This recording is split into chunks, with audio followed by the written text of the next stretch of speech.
Well, that was a lot of information. Did it say that that like the Juvirian cartons will all be available for plat?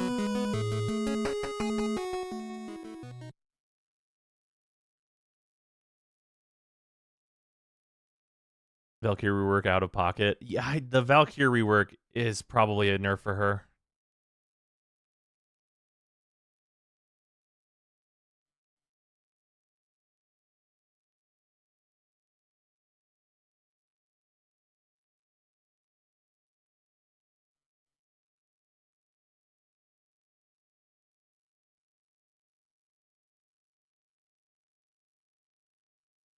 Okay, yeah, you'll just be able to buy the incarnates. That's fine.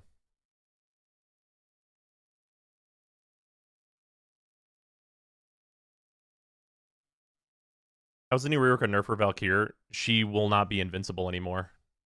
And she's gaining a bunch of damage, which she did not need. And she's not getting, like, a significant, like, output rework. She's going to be a health tank, and health tanking is, like, the weakest thing you can be doing right now.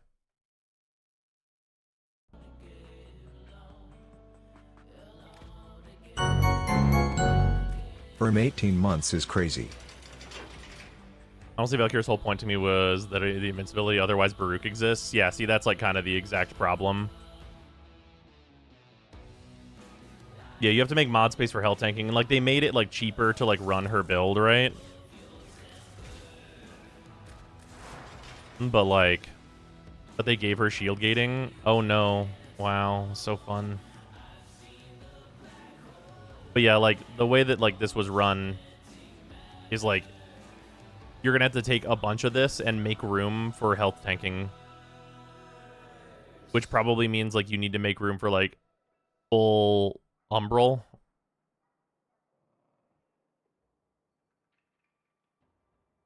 Binary invincibility was just kind of unhealthy for her, we think. I mean, sure. Like, binary invincibility, sure, yeah, I guess that's unhealthy, but, like, that's kind of not exclusive to her, right?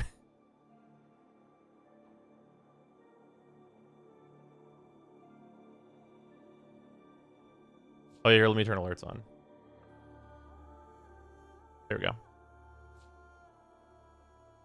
Like, right now, like, she had binary invincibility, but, like, so does Revenant. So does Nyx. Like, so does every Warframe, like Korra, who's just always shield gating because of, like, what their core gameplay loop is. Yeah, Corvex is invincible pretty much, like, for as much time as you can possibly make it because his health tanking is also not sufficient. Yeah, all of the invisibility Warframes, like, they're invisible, which is effective invincibility in most scenarios. I just think straight invincibility is less fun. Okay, so I don't disagree that straight invincibility is less fun. Yeah, Atlas is most of the time completely invulnerable as well, and he's also turning his shield gate on all the time. But yeah, like, without significant, like, stance changes or, like, something else to be doing.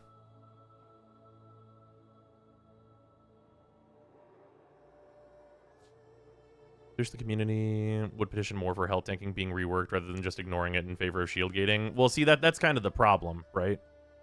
Is that, like, the issue here is, like, health tanking is not very good. And, like, a lot of the stuff that Valkyr, like, was, like, oh, a reasonable option for is stuff like Cascade going to level cap. And it's like, yeah, you could take Valkyr for that. She's actually a reasonable budget way to get that done if you don't have the weapons for it, because her claws are sufficient with slide attacks. And it's like, that's not going to be the case. That will immediately no longer be the case. She will not be good at that. She will be very bad at that.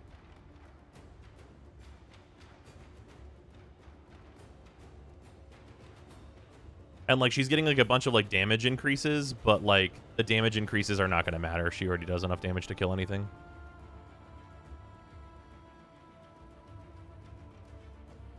Yeah, without, like her health tanking, it needs to be significantly, like, crazy.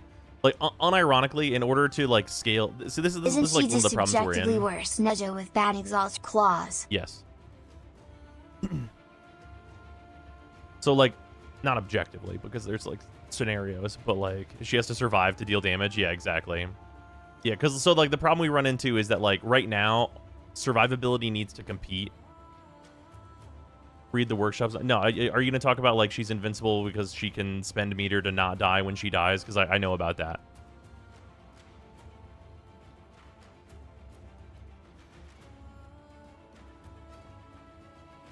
Yeah, her health is going to 450 from 270 and 800 from 630 armor. Oh, sorry, her prime will have 935 armor base, which is like, it's whatever. How much armor do we need to get to in order to have 99% DR is the question.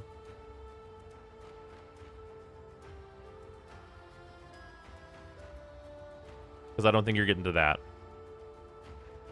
Yeah. You can get to 90% DR, but you need to get to 99, and you also need to have way more health than this in order for that to be a thing. 99% DR won't matter when 0.1% of damage can kill. I mean, sure.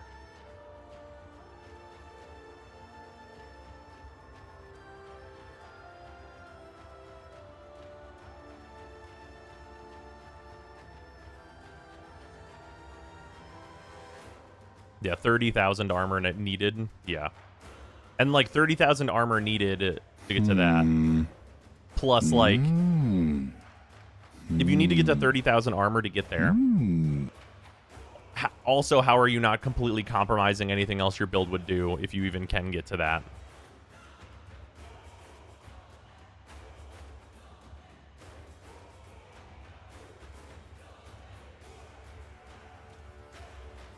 Is there anything interesting to replace her 4 with? I don't think it's about replacing her 4, because, like her 1, people are attached to it on her, so you can't really remove it. What they did with her 1 is probably the best thing you can do.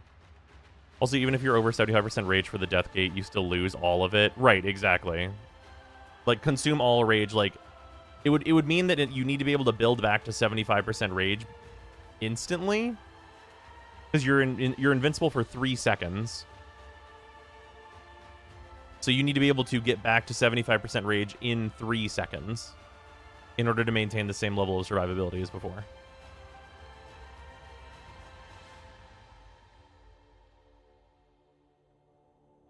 So a bad Nidus Deathgate? Yeah. Although Nidus is also not great.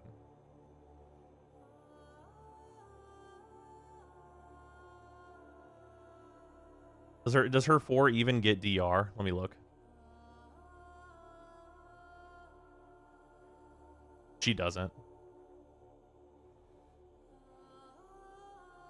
Yeah, her Hysteria doesn't even have a starting DR to help her get to 99. Like, the math doesn't math on this. Yeah, you get more of a Warcry armor buff, but like that's like pitiful. Like her baseline for her stats could be, hold on, let me do a read real quick to make sure there's not a new effect on this.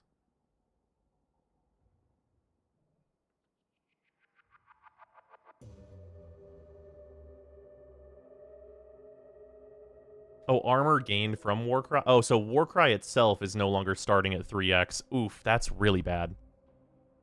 You get 3 times as much armor from Warcry. So, like, the armor increase, even with 260% strength, which is what this build is on, is 85. Which is, like, less than the Umbral armor Here's increase. My take. Valkyr so you is then a star triple chart that, frame like you get, Rhino, like, 200%. and like Rhino there are way better options for the same niche later on in the game. Sure. The rework makes her much more sensible to new players. So, like, she'll have 900 armor, plus, like, if you're on, like, a big strength build like this, triple that, you get 250% additional armor. So, like, she'll have, like, 3k armor fairly easily. So you'll get to 90% DR from armor, but, like, 1 layer of 90% DR, as we all know, is not enough. Also, armor DR only works on health.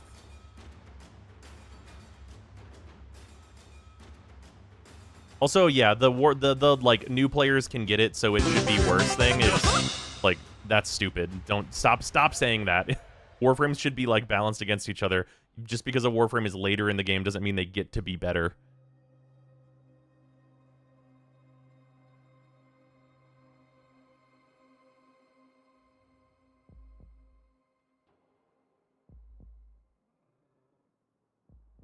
It is gotcha mentality.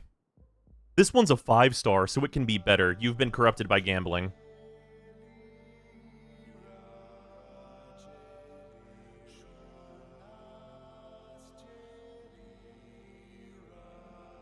Catalyzing shields with her 1. Turning Valkyr into a shield gating Warframe is the fastest way for me to, like, never play her again.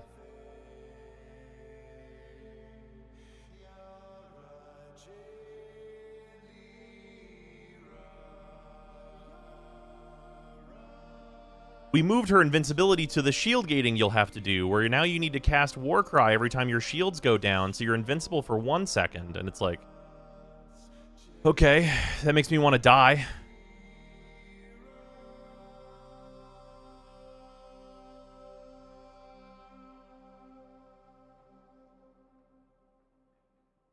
Paralysis is good now. We're dropping Zipline. I don't think Paralysis is going to be good.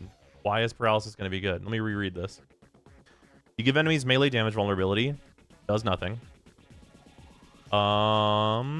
It slows enemies. Does nothing. Yeah, her 3 is going to do nothing. Her 3 is 2 things that you shouldn't need in order to kill a guy. I'll take the slow over the grouping. Why, though?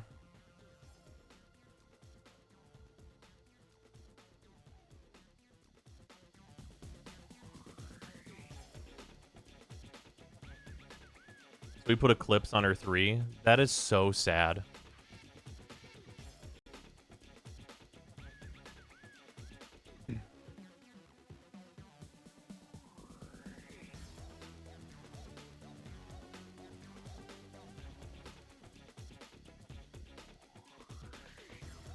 What's her helmet going to be? Her helmet is going to be Play Baruch.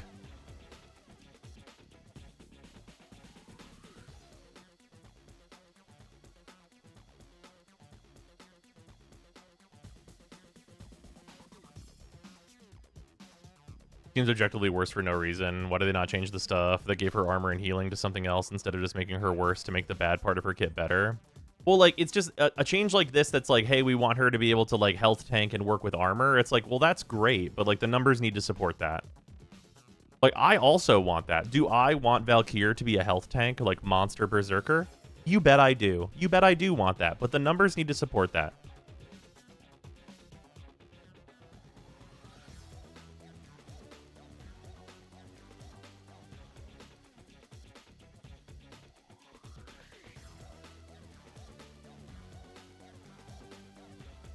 Imagine if they had, instead, made overhealing from her claws give her overguard. Then we would be praising this update because she would have a reliable gauge she refreshes from doing the thing she is supposed to be doing. Yep. True. Yeah, if an enemy kill gave her overguard, yeah, that would be way more reasonable. Because that is invincibility. That scales. Yeah, Brute gets DR in his 4 and from his 3. Like, unironically, like, fucking Omni-Man shit. Like, Mark, look what they need to mimic even a fraction of our power. Just, like, pointing at Valkyr. Meanwhile, Baruch with no mods is like, I cast 4, and I cast the 3, and I can no longer die.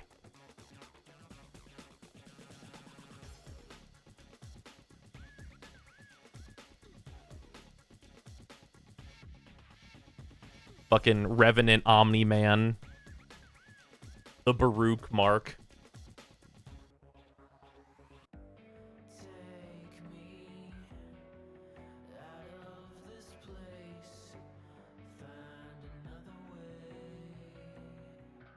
Yeah, Baruch's melee is also massive turbo range.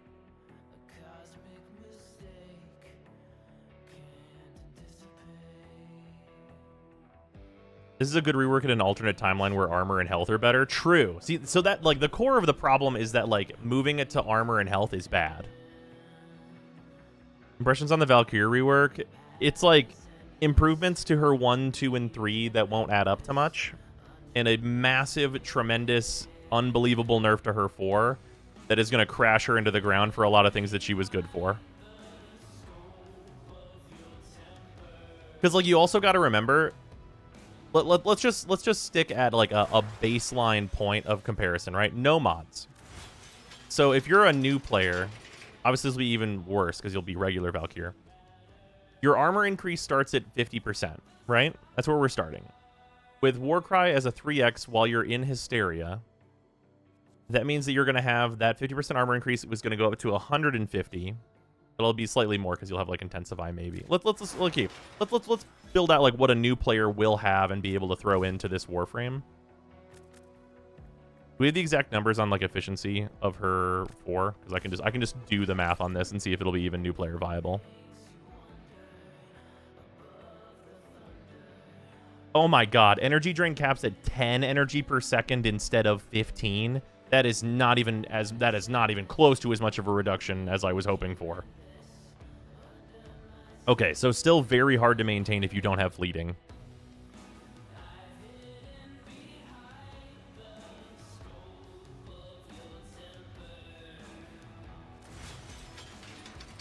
Hold on. Wait, hold on. Yeah, the base energy on regular Valkyr is 100, bro. I was like, wait, isn't it way... Yeah, it's insanely fucking worse. Regular Valkyr has no fucking energy.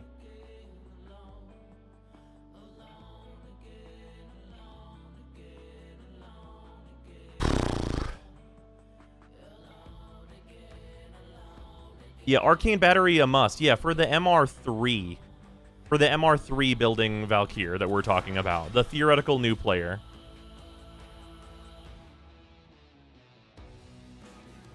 Yeah, new players with their full set of Arcane Battery. For real, for real. New player in red maps. Yes, correct. Yeah, like, I obviously don't want to be negative about this, but, like, do you know who else is right next to Valkyr on the star chart?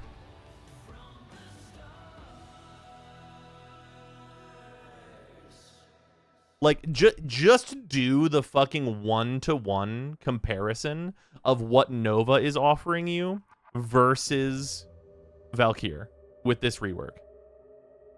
Nova gets massive damage reduction on her 1. She gets a nuke with her 2 that'll kill anything in regular path. And, like, she gets to be one of the fastest Warframes in the game with her 3. And she gets a 90% slow, which is effectively damage reduction that affects the whole map and double damage with all things. And that's, like, the baseline of what Nova is providing. Her 2 can also nuke early Steel Path with the correct setup. I wasn't even looking at my phone and I knew he pulled up Nova, but, like, I'm right, though.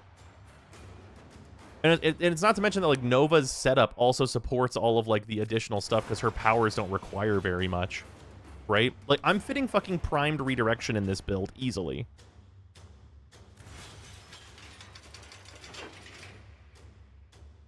Yeah, also Mag is a starter. Why is Nova's slow good, but Valkyr's bad? Are we gonna... Okay, where are you gonna build range on Valkyr? Valkyr is going to need health mods and armor mods as a start, which probably means a set of umbrals. And where's the range gonna go? Because you also need strength. Archon shards for my range, true. Affinity range? Her 2 is affinity range. Her slow got removed from her 2 and put on her 3.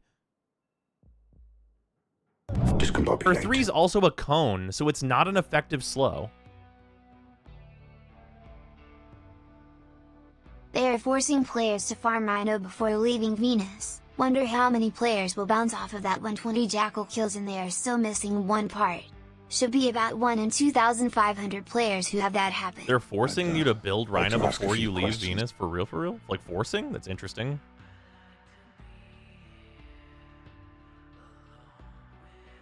Oh, yeah, we haven't even looked at, like, the new player experience thing. I'm looking at the Valkyr rework.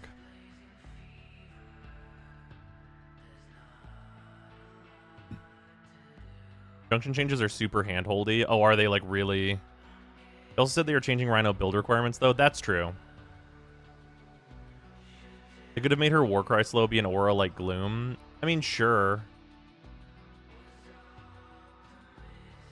I mean, let's be real. The reason her 2 is not keeping the slow is because it's a subsume.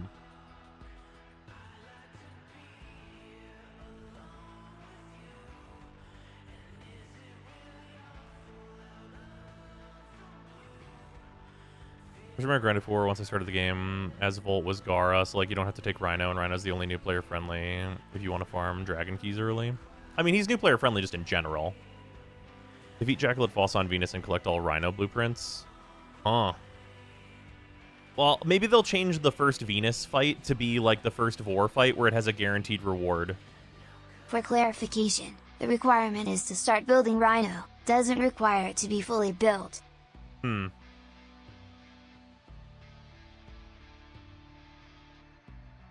Good news, the Reddit hates these changes. Yeah, I mean, it just right now, this is the thing, right? Is I think that Pablo is on the right track with this, but it's just that health tanking is not it.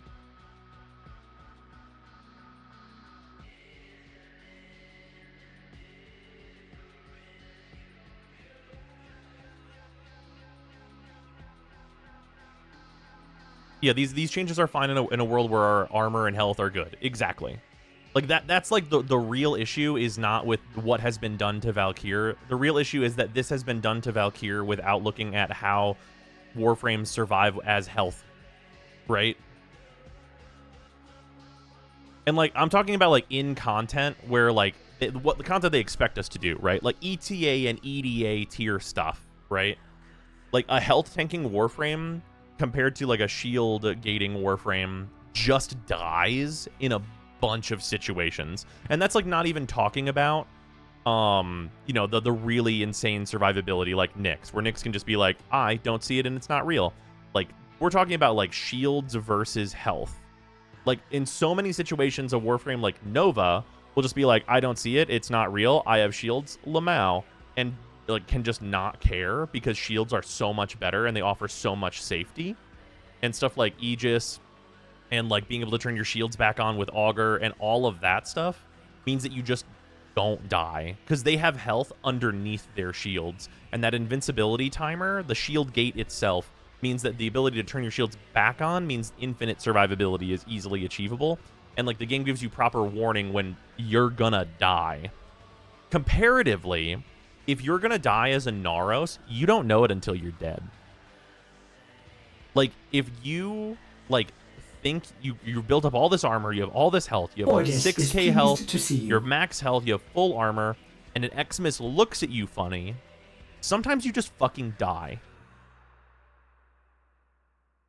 And like that's not good. Like sometimes you just fucking die is not an effective strategy.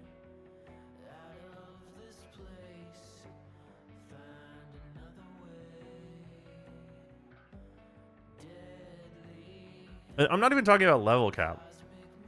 Like I'm talking about like EDA, ETA type levels and like comparable stuff to that, which is like level 500, right?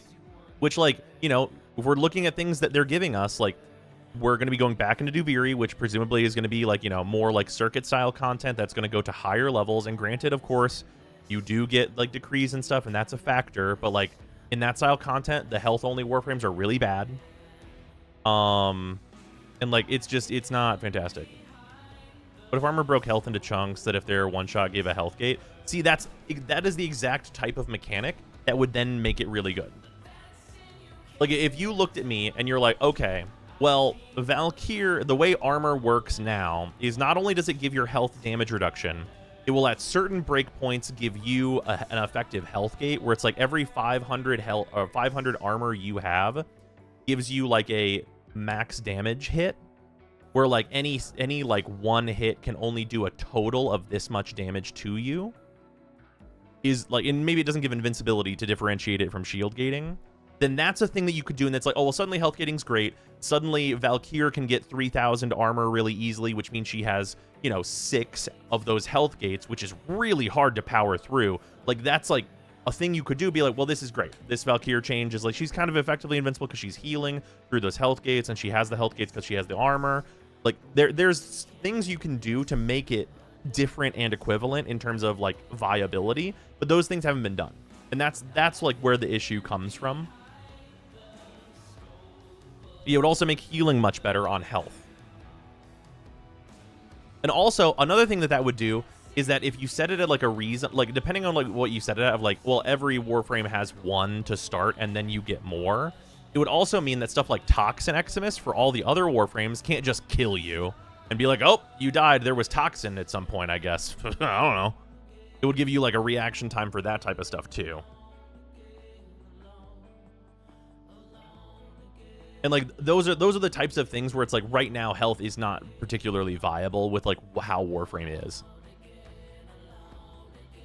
We're like Rage working on her 4. Right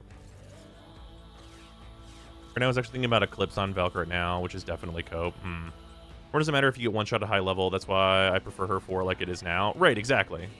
And like I don't disagree with either statement of like, well, her 4 being complete invincibility is like unhealthy for the game, probably long term, because just having a totally invincible Warframe is maybe not ideal for content design. And it's like, yes, I agree with you. And it's like, so she should be a health tank. And it's like, absolutely not. Like, both of these things can be true, is that making her a health tank right now is not a good option because it'll make her so much worse. And also just straight turbo invincibility is not healthy for the game long term.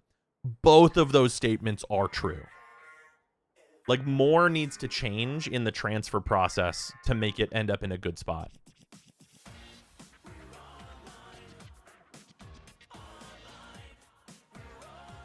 She should be a health tank, but we're also fixing health would be a good statement. Exactly. But slapping Overguard on every frame is boring. But, like, what's the reason we want to slap Overguard on every Warframe? Don't worry, I'll answer for you. It's because it's shields plus. Overguard is shields plus, and when you can get shields plus, of course you want fucking Overguard. Because Overguard goes over shields, has its own shield gate, and then you get your normal shield gate. It's literally double fucking invincibility plus status immunity, which is obviously always incredible. Yeah, it's shields premium. Like, Dante being in your squad right now is like fucking not even functionally having health. W Valk changes? I hugely disagree. I think this is a large nerf for Valkyr. And it is not really going to help her with, like, the problems she would have.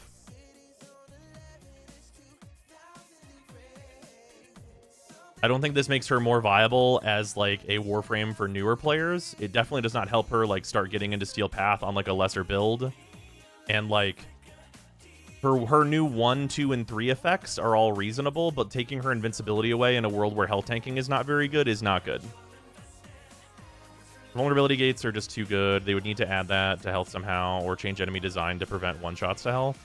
Yeah, well, the problem of, like, well, the enemies do way too much damage and it hasn't been balanced long-term against how Warframes take damage is like a large conversation that has happened over the course of the 12 years of this video game.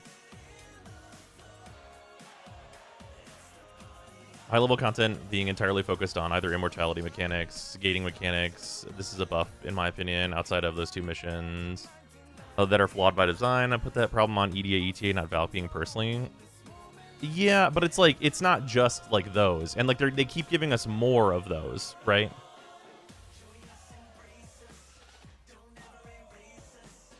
It's also a thing, like, whenever you design your weekly content, right? Where it's like, well, EDA and ETA are the weekly content. Circuit is also weekly content. All, like, those are every week content. And if it's every week content that Valkyr is, like, suddenly going to be way worse at, that's not good. I actually have not even farmed the Tack and Lug yet. I need to do that today. They did improve the stance now. Yeah, it seems like there's some minor improvements to the stance. It's going to do more damage. But the actual movement of the stance seemed very minorly improved.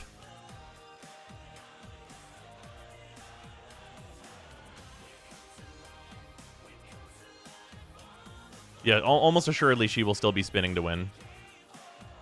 Gonna do the breakdown now or later?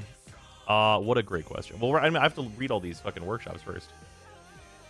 Yeah, her damage output was not really the problem.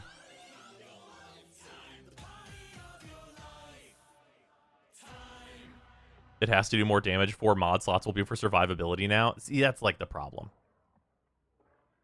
Health tank should deserve to be good / made, and enemy scaling should be adjusted. We shouldn't never make health tanks because endgame content has decided they're not meta. No, right, yeah. The thing is, like, health tanks need to be changed, right? And if that's that, like... Are we moving to the quality of life update? There's a lot to talk about. But, like, if there's... Like, for health tanking, it needs to be better, is the thing. Like, that's like, the real issue right now. And will that buff Warframes that are health tanking, theoretically, plus Overguard, like Kullervo? Yes. But that also doesn't matter.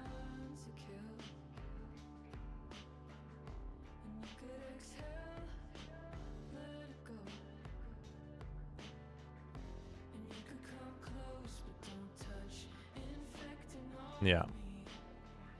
Here, let me pull this up on the main monitor here.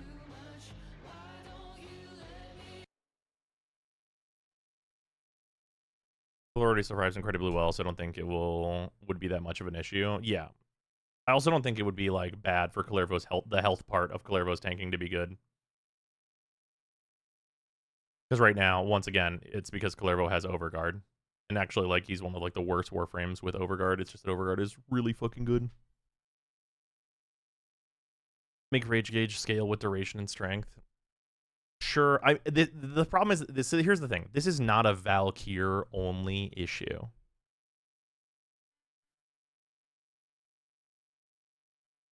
What are the odds the new Bailiff enemy that is supposed to be a boss enemy will have attenuation and we get to suffer in normal Grineer missions? Don't say that. Don't put that evil on me, Ricky Bobby. Yeah, giving players damage attenuation is a bad idea because it doesn't make any sense. Because, like, so people say that because it's like, well, this feels like bullshit that enemies have it, give it to us. But, like, the thing that you actually want is, like, better numbers on both sides of the math. Right?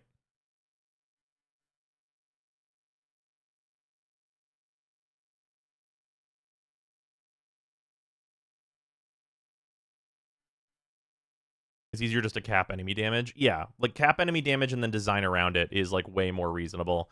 Like, you like, here's the thing. You can do this in an effective way by making it so that if you take enemies as a whole of what they are and you're like, okay, here's what we're going to do as designers is we're going to take levels 1 through 300 and damage on, like, the damage that enemies do will scale between those two numbers. Bailiffs having random number choice. attenuation of 102% chance, with a 2% margin of error. True. But, like, if you take enemies and you're like, we're going to balance the damage that they deal from level 1 to level 300. So level 300 enemy, at that point, they stop gaining more damage from things to stop them from getting to bullshit. Means that you can then take player survivability and be like, well, we're going to balance player survivability against the limit of what enemies can actually do. And then you get into more situations where, like, right now, if enemies only went to, like, level 300, if you have a bunch of armor and stuff like that, only, like, the biggest and strongest, most powerful attacks are going to kill you whenever your shield gate's down. And that's probably pretty workable. You don't suddenly have the, oh, it's level 9999, any enemy with a gun can shoot me with one fucking bullet and I explode.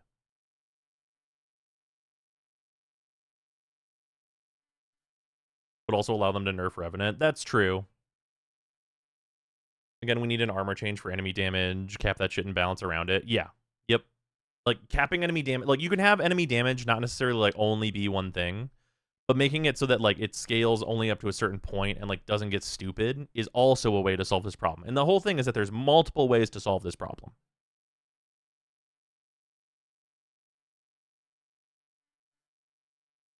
Maybe tweaking enemy aggression up as levels increase just to keep the difficulty going.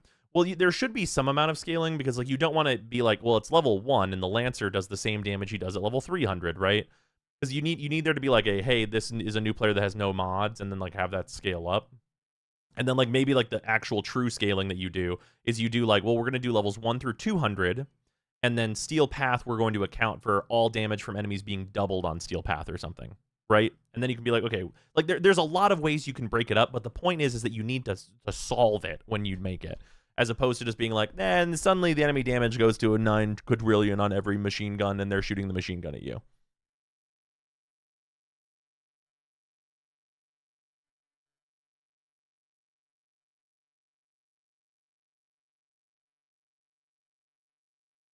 That's all you can now buy adaptation with Vitus Essence instead of hoping for the drop. Yeah, which is very nice. Capping enemy damage definitely fits as a better long-term solution. Yeah, there's like, hey, armor giving you health gates, enemy damage. There's a lot of ways to solve the problem of like health tanking sucks, and I'll take any of them. I'm not particular. There's a lot of ways to tackle that problem. But like the current like fact of the matter is with Valkyr, like it's probably going to be playable enough, but it's going to lose out in a lot of situations where you could just easily take Valkyr or bring her as a new player that it's suddenly not really going to be great for, and you could just choose something else.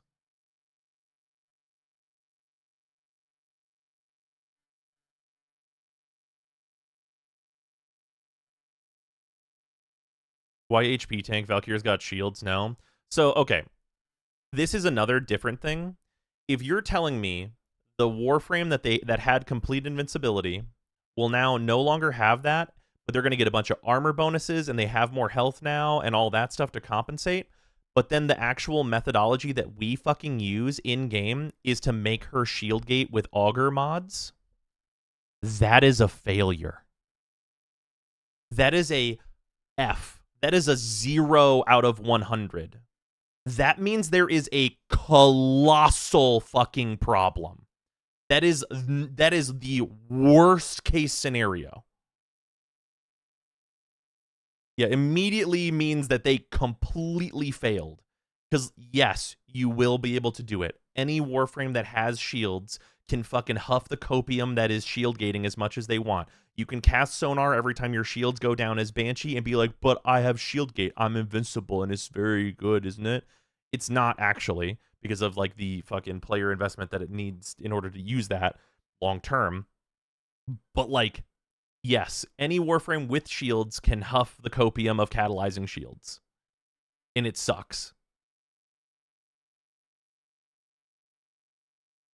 Also, yeah, Kullervo is an overguard tank. Like, anytime you're on your health only, you are in a bad state as Kullervo.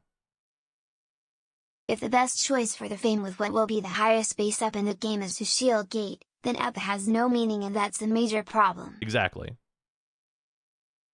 Band-Aid fix is still a Band-Aid fix? Yeah. Fast deflection every frame, so fun, yeah. Just saw the spider frame. Isn't she a Hornet, Freezer? Also, Freezer, I'll jump in the chat. What up, dog? Yo, I might be, I might be acting up. Hornet and Warframe first? This is targeted towards the asexuals. I'm not. Are you sure? With an ass like that?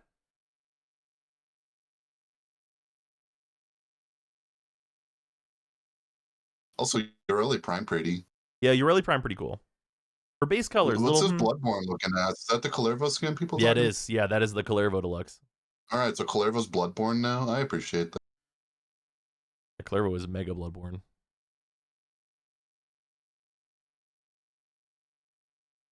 Freezer is Oliver from Invincible. Spider to match the next update name. Magic Kullervo more sauce somehow. By some miracle. That Vauban heirloom, though, brother. Oh, yeah, where's the image of that? I do not have one on hand. I'm sure someone has it, though. It looks fucking good. Hopefully they buff Vauban. Oh, big fluffy coat man. Yeah. He's gonna have all his balls in there. Another Vauban reworking coming. God, I hope so. Yeah, speaking of Shieldgate coping, Vauban, so true. I'd like to I ask don't know why they a few chose Vauban questions. of all the frames, like who even plays him. Maybe it's an excuse to rework him. Valkyr wasn't necessarily in line, and she's getting a rework and an heirloom and a fat ass, so like...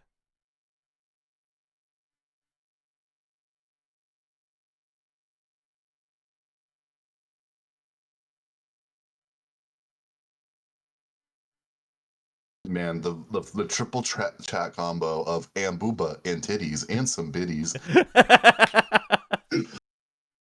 Yeah, no, so yeah, it's really unfortunate though, on Valkyr's side. Okay, also, new player experience changes. All these are also happening.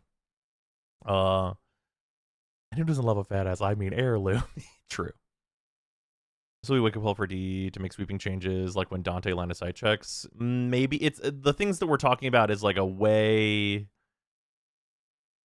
more involved change. Should have been Zephyr. So true.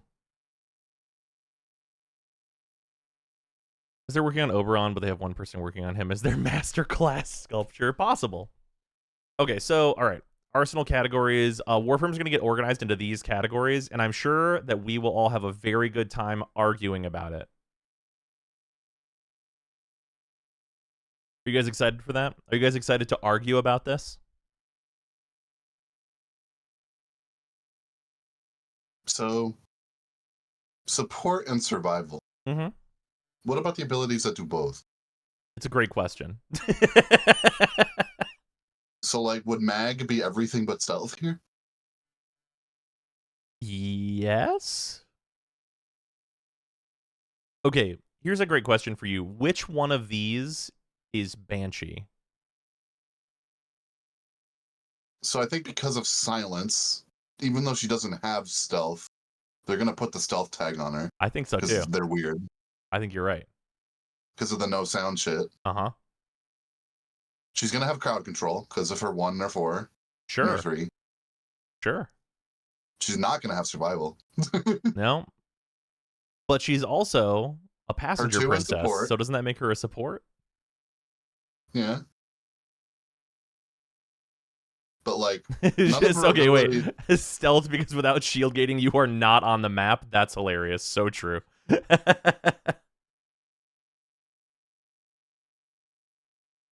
The tags and frames are already on the official site. That's very funny. But yeah, this like really though, and like they've like kind of talked about this on stream, is like these are some categories to like just help people like maybe make some decisions about their life whenever they're like brand new. These are not for me. These are not for me. Because the thing that I already know is that at least the first 4 of these are things that like every Warframe should be thinking about. I mean, it's like when League added that little chart of like what a champion does. Yeah. And so I'm gonna send you an edit that I made a long time ago. You'll get a kick out of it. So for people who just want a fun fact, I was a former Lysandra main. Oh boy. And she's not great. And I'm sending Bros a little collage. Dante, yes, I can also CC a little look at my prints. I edited the chart to like make her damage concaved because very nice. She was just bad. That's so unfortunate. To be fair, crowd control and stealth aren't in the best state of play in Warframe. Yeah, but like once again, though, this is like it's not a thing for us. It's not a thing for us. Thing that is for us, that is just a convenient categorization thing, is just like organizational tools. Hey, I need a shotgun for this challenge I'm doing. Click the shotgun tab and pick from your shotguns. Great. I want a miscellaneous for this one. Yeah, well, a miscellaneous is, sometimes there's weird shit. But like this is like a nice amount of organization. You're right.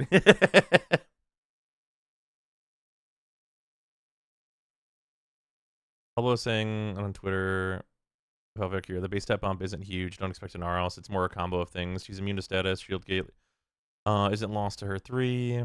Armor buff from Warcry. Wait, armor buff is not on Warcry though.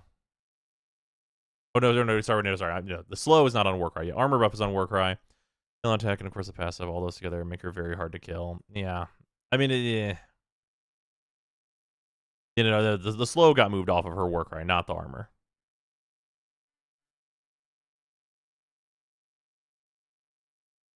But yeah, these are all like just sensible, good, like for finding things organization. Machine gun and rifle are kind of weird, as but like these are like your different kinds of basic rifle.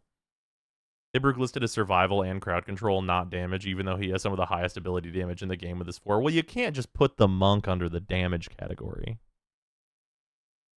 So what are you going to use Valkyr's 2 mod slots on? We're using Valkyr. What's her 2 mod slots going to be? What are the best mods to stand in a relay and dance? Because it's going to be triple Umbros, Adapt, Streamline, Eternal War, and I don't know, man. Blind Rage, I guess. you got 2 slots. Yep. What are they?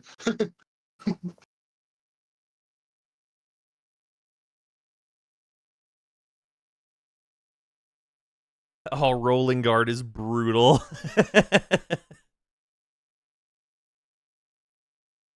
Oh, man. You don't run adaptation on health tank Valkyr? Why, though? Like, if Valkyr is health tanking, adaptation is, like, at least quadrupling your EHP the vast majority of the time. Doesn't need it. Based on what?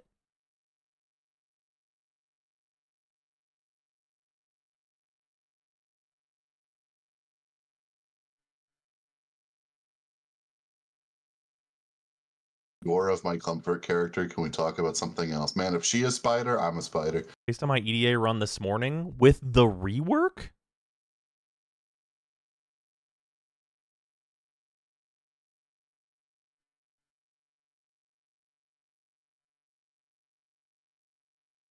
Devs in chat? What's happening? Let me guess. Let me guess. You have a really good melee weapon and you swung it. What's that? And it killed everyone, so therefore you were alive. What's that, brother?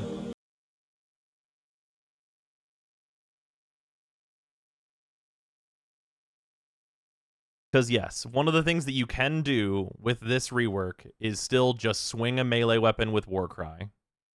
I guess. That also does not feel like a better thing.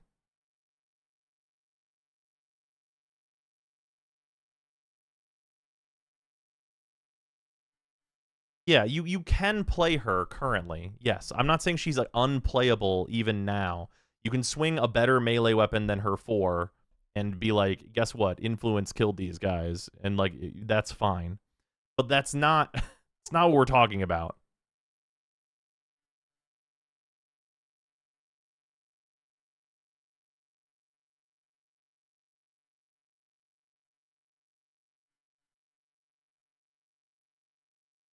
Well, the change will affect slam posts. It'd be funny if it cleared a football field from high enough. I wonder if it will, if slam posts will like be affected at all, because I don't know that like the extra slam like shockwaves would do anything. Like you're doing already what she is only doing able to do, but percent slightly marginally better. Yeah. Yeah, her 4 has 100% follow through, but like the other exalted warframes are also there.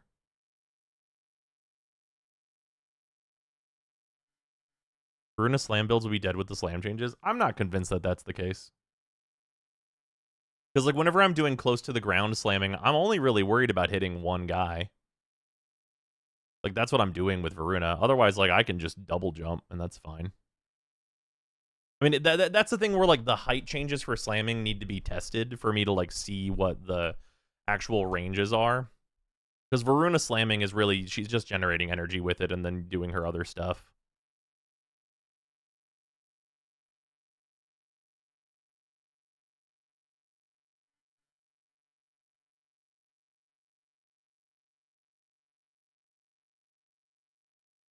No, Dono, we're not saying that armor and health tanking doesn't work if you make it. We're saying it's not in a very good spot, which is true. Slam changes are going to be in the next big update. We're not saying that like it doesn't work. We're saying it's immeasurably worse than not doing it, which is different. Obviously, Warframe, easy game. But like removing the invulnerability from Valkyr while Nyx and Revenant just go is for what? Oh, y'all can make the SpongeBob meme with that right now. There you go.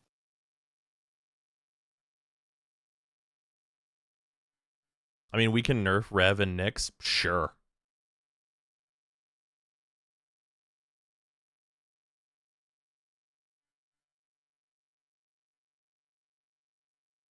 I think they're going to nerf Mesmer Skin for sure. It's possible. But, like, this is the thing that we're talking about, right? Like, yeah, yes, they could nerf the things at the top of the pile, right? But if you're gonna do that, you need to rework the ways I'm enemies not do sure damage. what's wrong with you, Because but it's getting otherwise, worse. everybody just is Windows shield 95 gaining. subscription. Also, Nox, thank you for the 95-month reset. Much appreciate you. Having infinite health is better for health tanking than not having infinite health. True. But nerfing Rev would be lame. Yeah.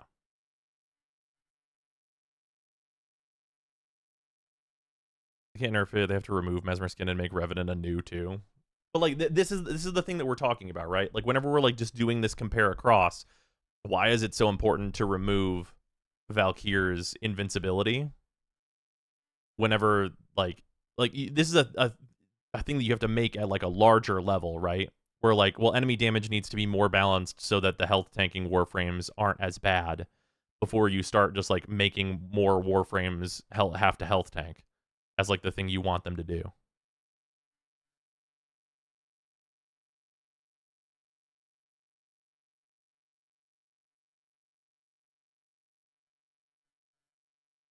Just make armor better and more interesting mechanically. Yeah, exactly. I mean, that's the real thing. Is it's not like, well, they should nerf Revenant and Nyx. It's why is this change happening to Valkyr without other changes that make what they're changing her to make more sense? Right?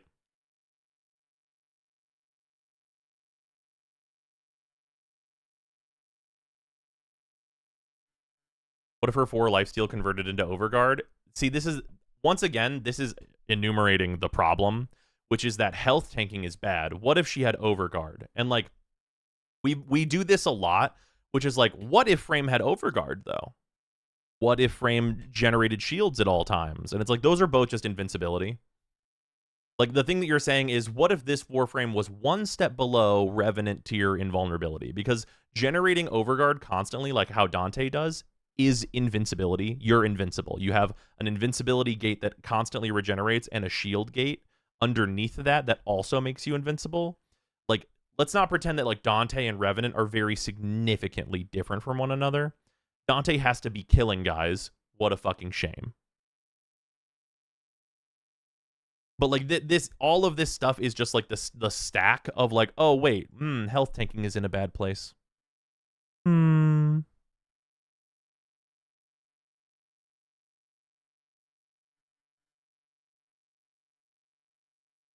What does HP tanking need to be fixed in HP gate at 1 HP? Well, it's not just that HP as a solo thing isn't good enough. It's that the combination of armor and HP aren't good enough. So ideally, you would make it so that armor, in addition to giving you damage reduction, gives you limits on how much damage you can take at any given time in some way, shape, or form, whether that's giving you different slices of your HP bar that function as like effective health gating, or whether it's like, well, you can only take a maximum of 100 damage once you reach this threshold of armor to your like health. Like any, like all kinds of things like that, you could change around and make it so that it's like some type of equivalency that makes healing also good, which is the other piece of the pie of like what a health tank is you're also having to take into account that regen should also be a good thing. Yeah, because like if they send this Valkyr rework out, and then later down the line health tanking actually gets addressed, like that helps just like 6+ health tank Warframes like get future proof just right out the gate. Yep. Which would Because be like immortal. Anaros, Nidus, Lavos. If they kept her like health that, and armor like, at the they same currently amount as rely on that current, shit. and didn't buff the armor while in her 4, and just gave her 490% DR, she would be tankier than this rework will make her, and would scale better with armor and health mods than she will with this rework. Which says a lot about how health and armor work. Hell, even just giving her 75% DR would still make her better than the rework will. Yeah, exactly, Kano. Wisp would be immortal if at some point we only took 100 damage. Sure, but like, at what threshold of armor, and when does that become fine? Because like, if we're saying like, well, Revenant and Nyx are fine, well, okay, then Wisp building up enough strength to get 100 health per second regenerated, and also getting enough armor, say 2,000, let's say it's that number, I don't know, in order to make it so you can't take more than 100 damage at a time, would mean that Wisp can't die. So she has to build all these different parameters together to be a supporting Warframe that can't die, and Revenant can hit 2. Okay. I think that's fine.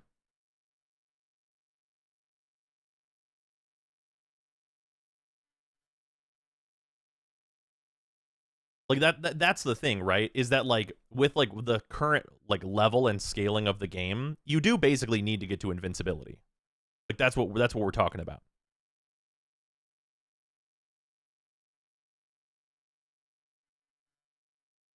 Like you look at like what are the most popular Warframes? Oh, like Wukong and Revenant, and oh wait, Wukong doesn't die when he dies, and Revenant's totally invincible. Hmm.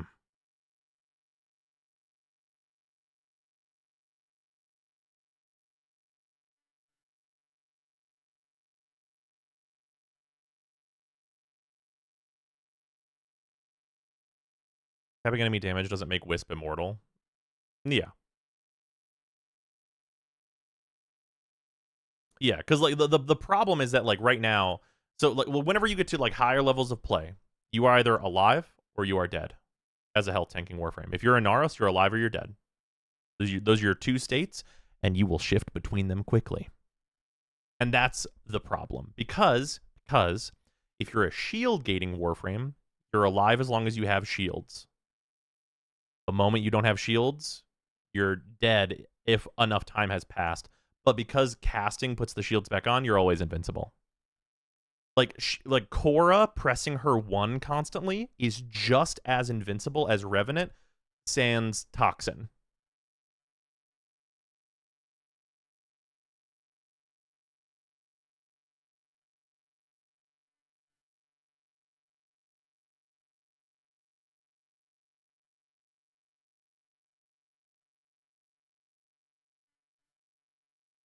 If she builds that meter quickly enough on top of the armor and healing she has, is that not enough? Okay, so once again, this is not Valkyr will be unplayable. This is Valkyr will be worse, and this doesn't address why health and armor tanking is not good right now. Let me be so clear.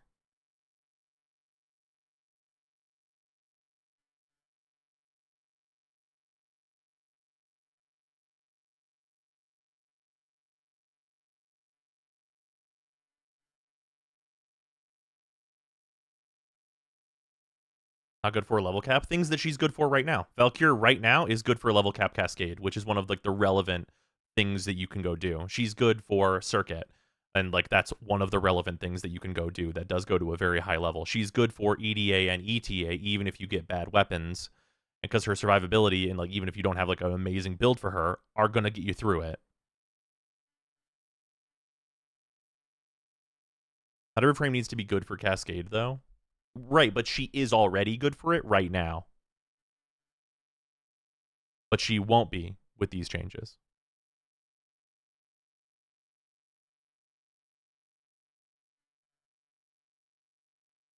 Like Valkyr is like top 5, probably. One of the more accessible ones. What do you think is the best way to communicate these concerns to the developers?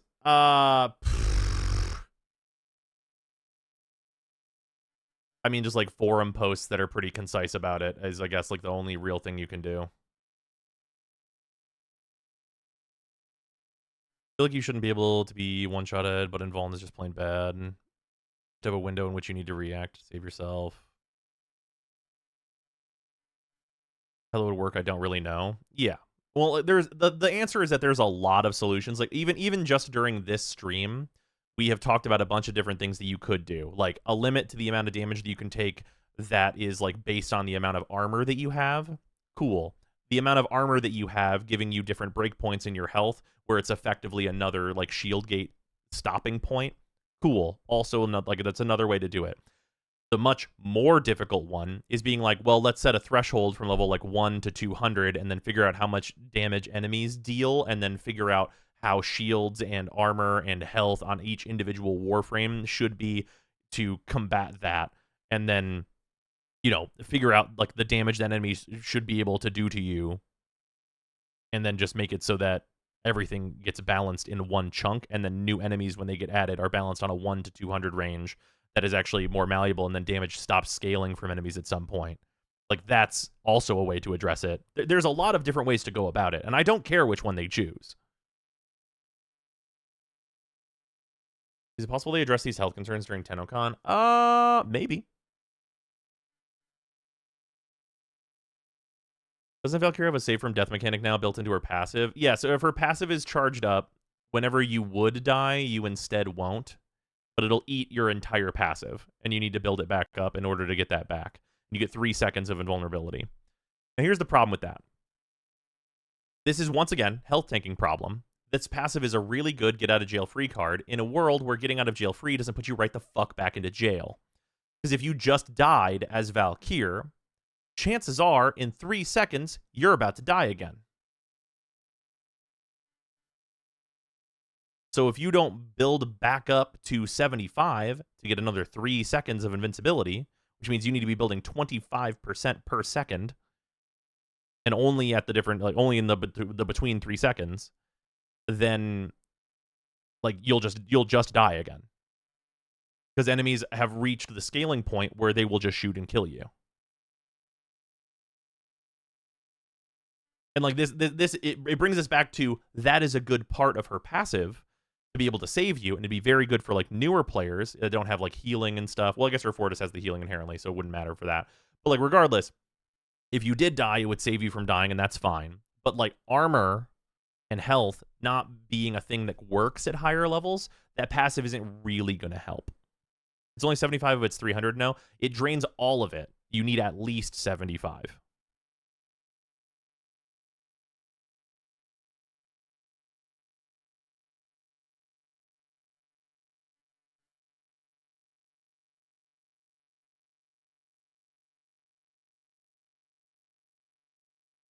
Any information on if we can build it back in 3 seconds? No, but also, see, this is another thing though. But can we build it back in 3 seconds? Probably situation dependent. Sometimes probably you'll be able to. But the issue becomes, well, if you're just having to build it back every 3 seconds, and that like depends on the situation, why am I not just shield gating? And also, if I need to build it back every 3 seconds, that means that my health and my armor are irrelevant. And I'm just back to invincibility. That's way harder to maintain. Which, again, means that health and armor need to be adjusted so that you can survive at higher levels without invincibility effects, or health and armor need invincibility style effects to slow down how fast you die. Like this, like we're back in the building. Like we keep leaving and being like, "What about this?" And then we're back in the fucking building.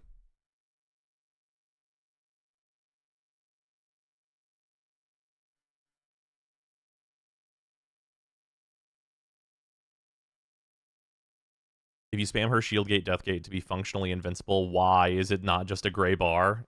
Exactly. Like that's the whole thing.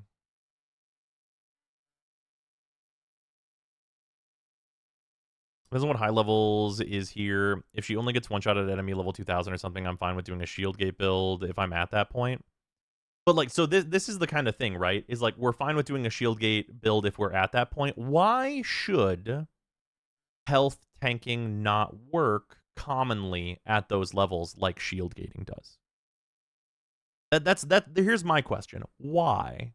Why should shields be the thing that works there and not health and armor? Because only health deserves to be binary. Apparently. Also, I sent you her current numbers. If you do the like, what I'm guessing is going to be the build. Armor when she's just resting is at 87.3 DR. Oh yeah. Well, yeah, 2000. Yeah. And then Warcry is I don't know if they're changing the Warcry buff. Warcry gets tripled while you're in your 4. Yeah, right now the armor increase is 88.5 with my current strength, and then obviously augmented will probably give her more. Yeah, so it'd be like, call it 300%. So you get like 6,000 armor.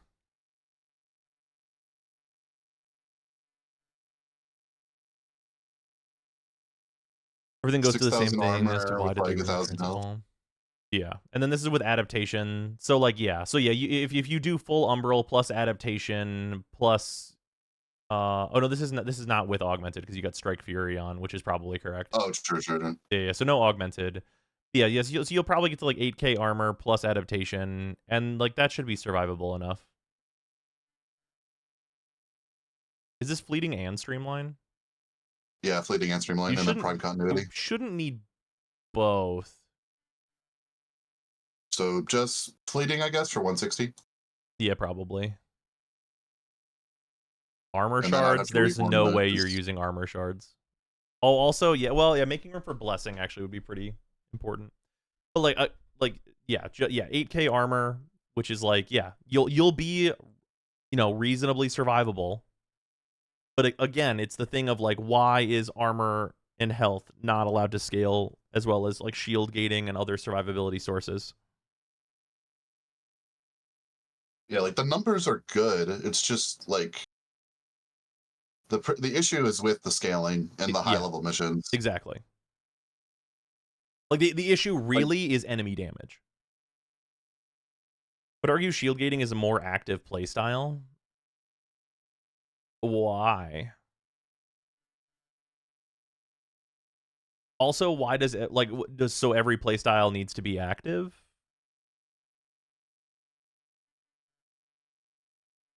Like hyperactive, like you need to be pressing a button every second?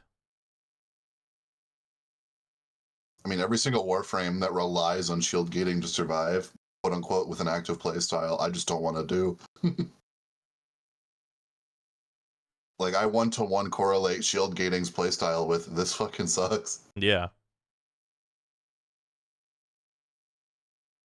It's more active so it gets to be more effective. I don't why so okay, so then why are the Warframes that we use the opposite of that? Like Warframe's meta is defined by low APM, high output. Like the less APM you can get to the better output you can get is like the thing is better. Actions per minute is APM. Yeah, Mesa. I hit 4, then I hold down the left click and everyone die. Revenant, I press the 2, I cannot die. Wukong, I press the 2 and I literally go into like dev hacks mode and finish this spy mission instantly.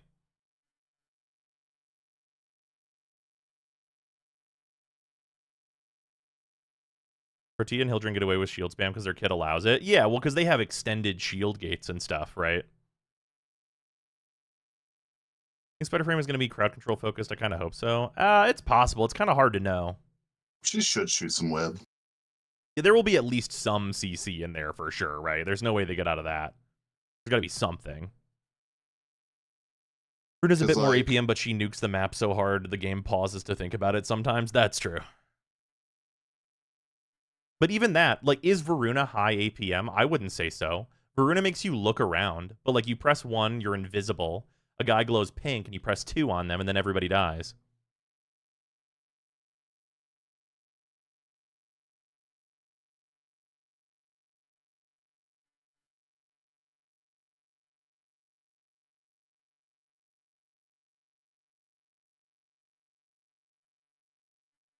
Yeah, and once a minute you refresh your roar. True, true, true. You're relatively low APM, but like higher than Mesa or Saren. I don't know if that's necessarily true. I would actually put Varuna pretty like comparable there. It's just that like Varuna feels more high APM because her playstyle is engaged. It is a very engaged playstyle. It is not like high action. It is that the thing that she is doing is sufficiently different from like what every other Warframe does, because she's like the augment that they gave her makes her a huntress.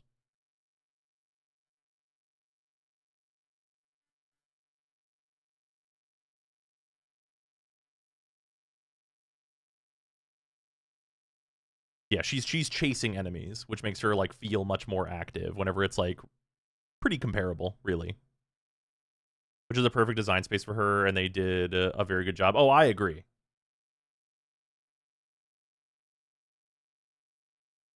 Yeah, Varuna is sniffing for a specific enemy, not just shooting at a zip code. Yeah.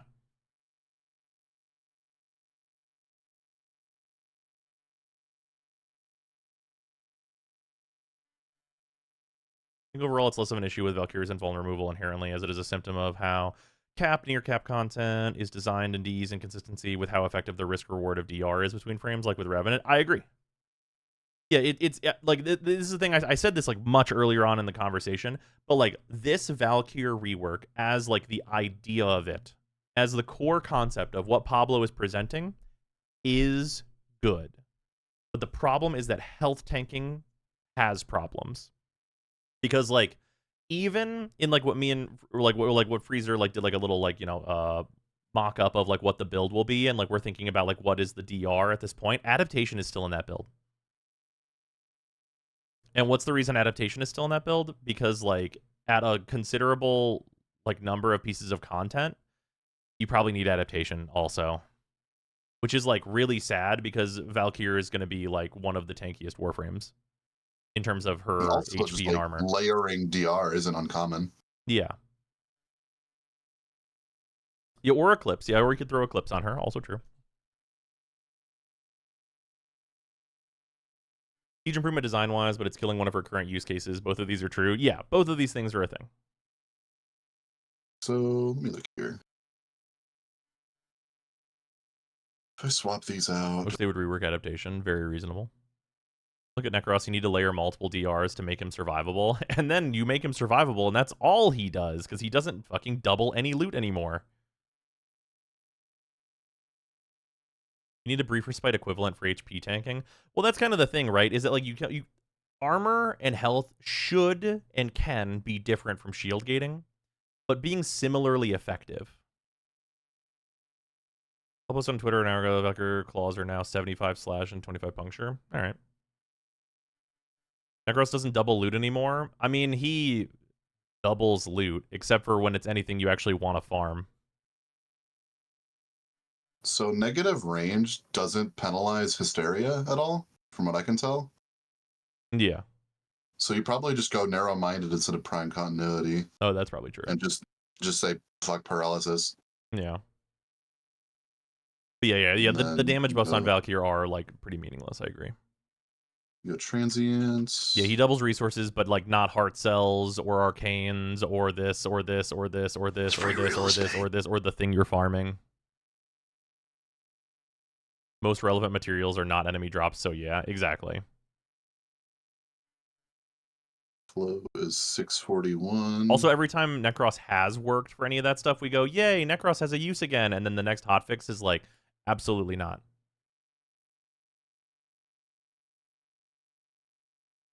Some Molt range for her Reconstruct is one. brief respite of HP, but only Garuda uses it for the infinite energy. Well, yeah. What'd you say, Freezer? Needs range for her one. Y'all using her one? I mean, her one is going to be like a grouping killing ability in theory.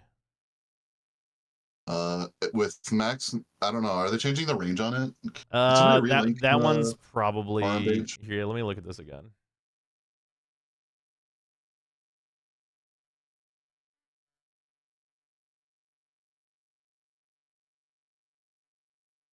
Range affects the melee range of her claws. I mean, I just dumped my range and it looks like it's unaffected.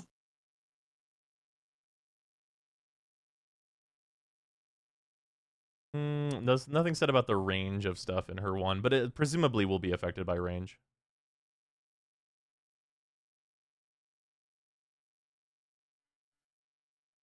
Imagine balancing a frame, then just buffing loot drops, and then deciding to nerf loot drops on stuff people would actually use him for. Yeah. Oh, did Pablo say 7 meter scaling with range? Okay. Ooh, that's really small.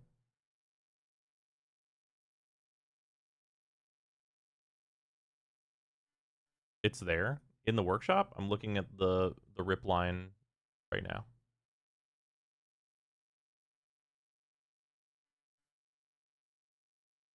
Oh, it's not in the details. It's in like the base description. Okay.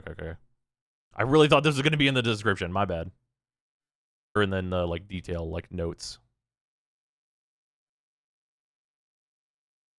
Yeah, 7 meter is a little tough.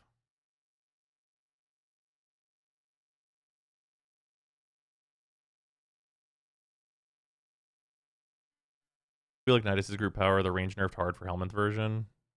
Or her Helminth is Warcry, so that's not relevant.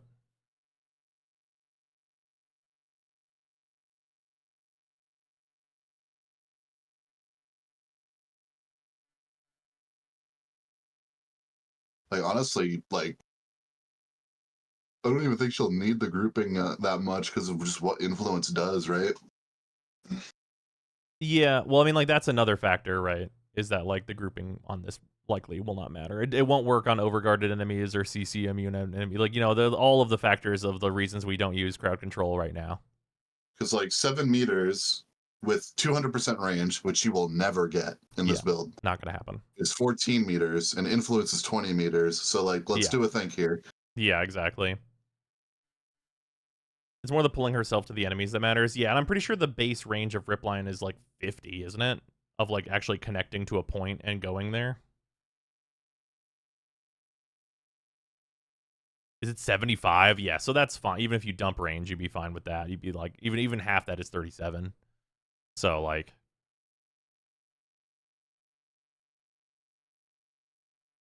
Resend this. how bad did Nairamods get hit with the nerf stick? Nairamods got buffed, so you're gonna be just fine. Yeah, this is probably what I'm sitting on. I don't know what the last slot would be. Probably flow, or I don't know what, like juggling between like flow or blue shards. Yeah. Something like that. Or that, or just like Eternal War. Who knows? You probably would still want Eternal War because it's like effective, like efficiency, and then you probably just like some blue shards. Oh yeah, right. No, yeah, you could use battery. Oh, yeah, because you don't need the attack speed arcane. You could use battery. That's like tons of energy, or Yeah, should be. true.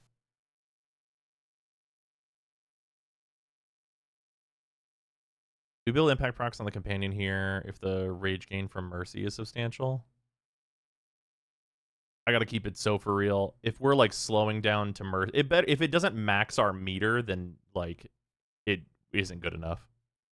Like if we can do a mercy and get 75, maybe.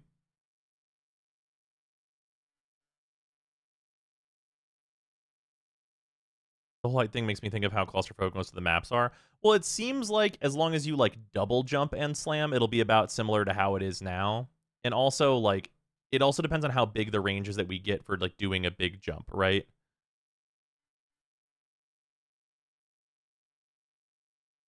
I really don't think I really like the slam stuff. Seems like it'll be fine. Needs in-game testing because it's really hard to know without like all of the related numbers. They're nerfing slams. They're changing some slam stuff. They're fixing the Naira mods to work normally. Thank God. Those mods will do what they say. Everybody clap. The mods will do what they fucking say on the card. Based and great.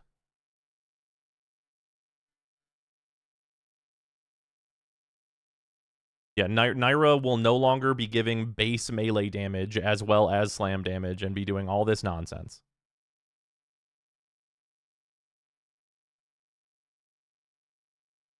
Were they multiplicative with themselves? They were giving multiple different stats. So yes.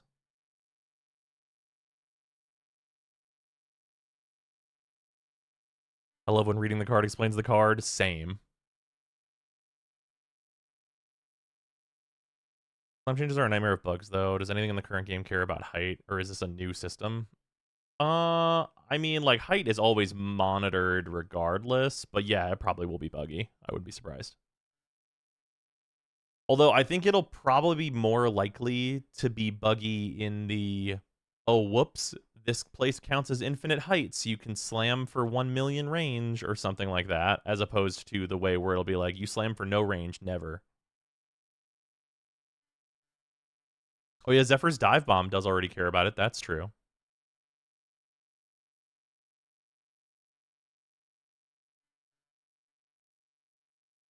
Oh yeah, right. You know what? Yeah, you're right. Yeah, Heavy Impact does care about it too, kind of, technically.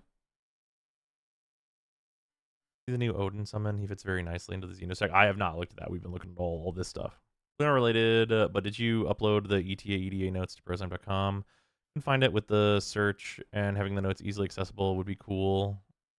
Oh, those notes are just in like a temp folder that I can turn it into a real thing, I guess.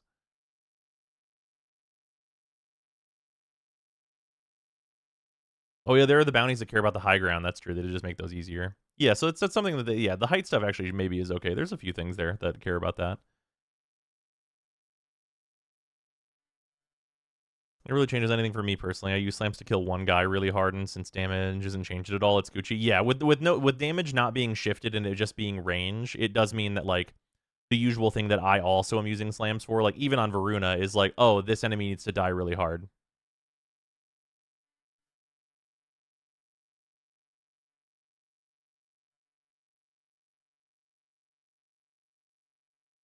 Philosopher's debate: is the Chorophel a scythe or a ranged melee?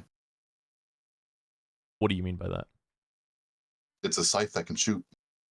Oh, is it, or just for the categories? Yeah, It probably goes under ranged. It is a gun scythe. gun scythe. Yeah. I'm not gonna lie, that is I'm looking more forward to the Chorophel Prime than Citrine Prime. Extremely valid. Extremely valid. That weapon is cool. Okay, let's look at this other arsenal stuff.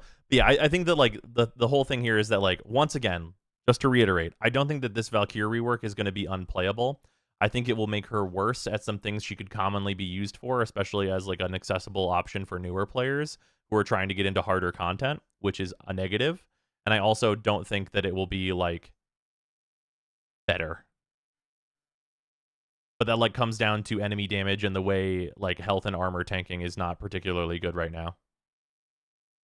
Will it be playable? Yes.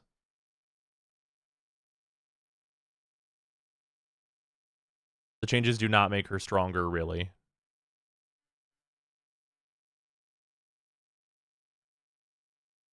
To a side grade? Yeah, because like the thing is like she already has enough damage, so all the things that are giving her even more damage are fine.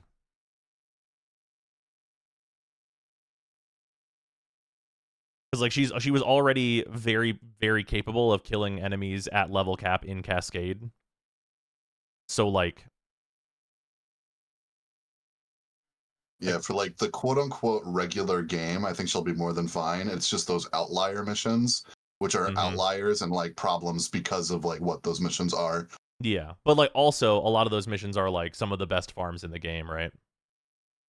Yeah. Or like important weekly content. Isn't Dante as accessible as Valkyr if you're at the point where you need to think about that level of survivability? Well, yes, but like this is also a thing of like, but isn't Dante available? Is like, yes, Dante is available, but multiple like this comes back kind of to like the, well, you can get Rhino early, so he should be worse. No. I like that her 4 isn't boring now. Okay, also, it's okay, so the you might hate me for this is very telling. I don't think that this Valkyr rework is a bad idea inherently, and I want Valkyr to be more active. That is good for the game. I want it to be on a comparable level with other forms of survivability before we start switching Warframes to health and armor.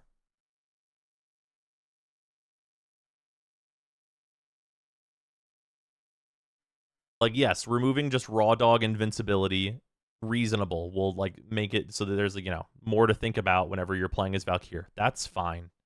And like a more interesting one with the grouping. Yes, that is good. Like her 2 being like recastable and having affinity range and making it a better thing to like add some attack speed to your allies, also good. Her 3, probably not really much of an improvement at all. And her 4 getting new multipliers and stuff like that, and like things just making more sense on her. Yes. But the problem is that armor and health tanking is not very good, and this is a nerf in that way for a bunch of things that she could otherwise do very easily already.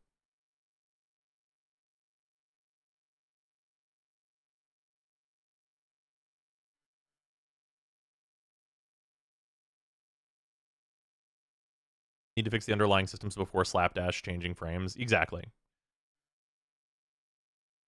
Hope the movement on the 4 is better than it looks. See, that's also a thing, is that like one of the big things that I always have said about Valkyr is that she needs a stance like rework to make her stance like, you know, more of like a big wide-reaching sweeping claws type beat so that she can more effectively kill groups of enemies.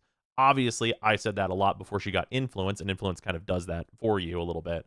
But still. Current Valkyr invincibility only good if you have good energy management, which new players won't have. But this is not going to be that much less energy per second.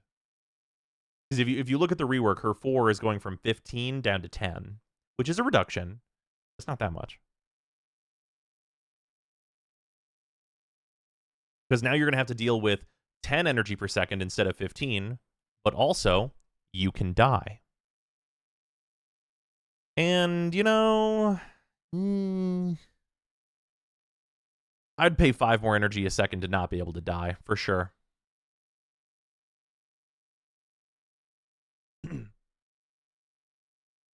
Nyx is what for her bubble? We can look. What's the base for that?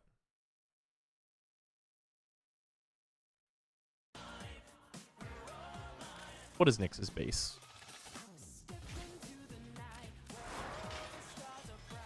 You can have another slot, Nyx. That's fine.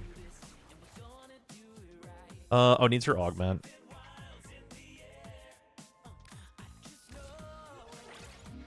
It's 5.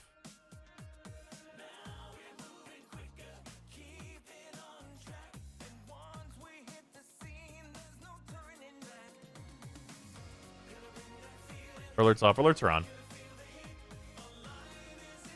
So you spend half as much energy as Nyx to be completely invulnerable.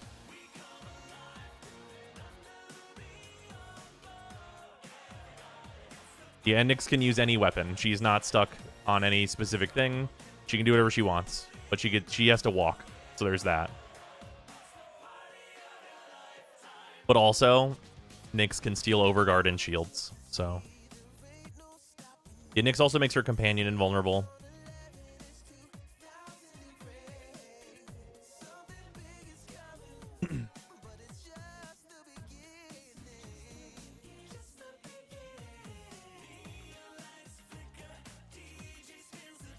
But yeah. Yeah, as well as she also protects any objective that she's sitting on from all ranged attacks. Are people saying they were going to nerf efficiency? That wasn't said at all.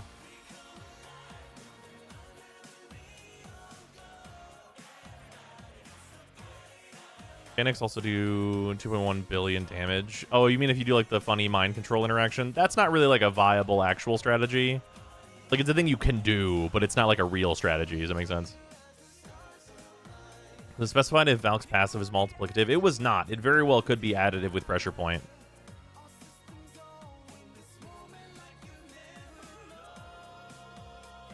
It's really funny, though. True. The funny aspect is very good. But you can do it is the thing? Yeah. But yeah, that's like the... 300% of assume it's just a pressure point? Not necessarily.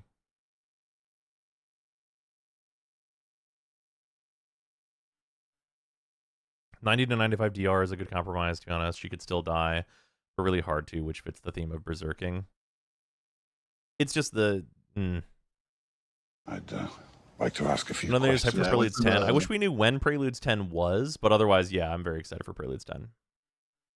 I went through the roster, and every frame that would be benefited from like health tanking being made more relevant are right there. Throw it in the chat. Wait, which... Oh. Mess. I expected a link for whatever reason. Oh. Atlas, Chroma, Grendel, Hydroid, Inaros, Lavos, Nidus, Oberon, Corvix, Valkyr.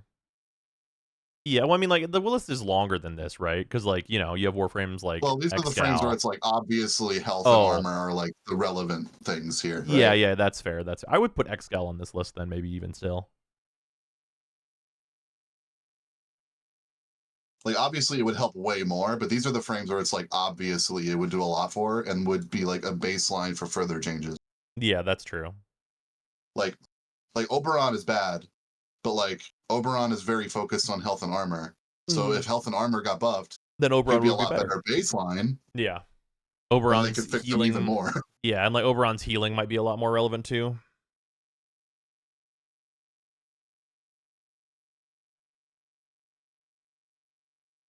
Crimson, we're literally getting a new game mode in the update.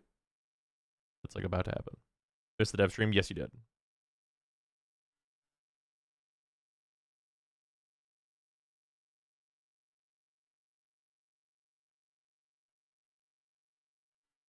I think all the supports with health buffs need to be on that list too. Citrine. Oh yeah, true. Buffing the health as well. Yeah, Wisp like giving you more health would be pretty impactful. And yeah, like the reason why I didn't include like frames like Wisp is that like she doesn't need to health tank technically. Well, I mean, like generally speaking, like Wisp with a bunch of health and then you give her like armor shards is like a real thing to do. Like yes, obviously it will help her a lot, but like, bro, all the Wisp players. I think that I know you're tanky, but like, well, sure. But like, yeah. You can be invisible, but like also like multiple things on her working better is good, right? Yeah. Where it's like, yeah, if you get to a high level, just be invisible, and it's like, well, what if the other strategy functioned though? That'd be cool. I like strategies that function at a multitude of levels. That would be good. Yeah, like other frames, like they don't have as much of a focus, but like obviously it would help them. It's like obviously you said Xcal, Saren would get a lot, Garuda would probably get a lot. Oh yeah. Oh, I will say the Saren build that I already run that is functionally invincible until level 4 or 5,000 would be functionally invincible probably in perpetuity with changes like that. But that's also fine because she's already functionally invincible with like just hanging out at level 4 or 5,000 like prior to that. So. Yeah, and like the reason I didn't say like Garuda is that like as far as I'm aware, your last build she like shield tanks, right? Yeah, she just shield tanks and just like spams invincibility in the myriad of ways that she can.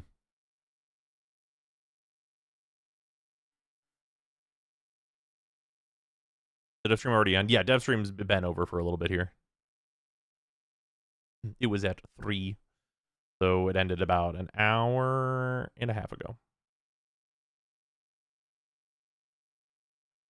Sports don't really exist in Warframe. Everybody is self-sustainable. Well, yeah, but if a Dante's in your party, you're really happy, right? I think that more so than anything else is like the mark of a support. If they're in your party and you're really happy they're in your party, that's support. Like Styanax and Dante and like, you know, those Warframes aren't there and you're like, this is good. I'm glad about this. This is very nice for me. Like if and like Wisp is also that, right? Where you're like, I'm faster. Yeah, Frost in defensive missions, sure. Yeah, and then the other like grouping is like frames that are already invincible but would become even tankier. Lamau is Atlas and Wukong because Atlas like Atlas be punch. Like Atlas would have armor. like just a real survivability. He'd be able to do something besides always be punching and still actually be survivable. And like Wukong, he does have like I know everybody subsumes it off, but like Defy does give like 1,000+ armor, and like that could be an avenue if armor was relevant. Yeah, true. No, it's like if armor was relevant, it would be like, oh, that's pretty real. Would it be unhealthy for the game if the frames that rely on crowd control for survivability could use them on overguarded enemies? So like that kind of goes against like the core concept of like why overguard is in the game the way that it is. So unfortunately, that's like not really a great solution.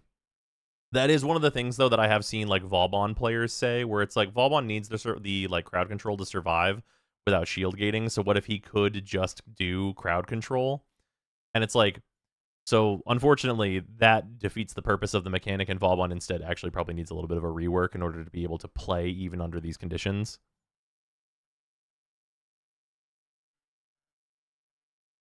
Guard be hilariously strong because her personal Splinter Storm would scale faster and she'd be as tanky as Atlas. I'd like to ask a few questions. I feel like Revenant will be nerfed because of how powerful his invuln is. But why though? Because like here's the thing. Here's the thing we're at. We're like, okay, Revenant is the top of the pile because he's super invincible. But also, every other Warframe is just doing different flavors of being invincible. Korra just shield gates and never takes damage. And the same is true of a number of other Warframes. Nyx is also just invincible. Like, any Overguard spamming Warframe, Kalervo, Dante, Styanax, they're invincible, and their party's invincible too. Like, Frost is spamming Overguard, he's just functionally just spamming invincibility. Like, that's what we do. Yeah, Mesa with Fortifier is just constantly refreshing her Overguard a lot of the time and getting her shield gates back up too. And like often people are running Rolling Guard at very high levels with Mesa. Rhino is just turning his 2 back on over and over to get more invincibility. Effort to results ratio might come in play now. Well, yeah, that's the thing, right? Like that's why Revenant is meta, is because he's lower effort to higher like to the same result, really. Like that's like the meta vector of like what Revenant is well, the effort's really low and the results are the same, so therefore people choose that. That's just what meta is. That's like how meta is dealt out in Warframe. You need to be sufficiently better results to be worth higher effort, and that's the reason why Titania is also meta.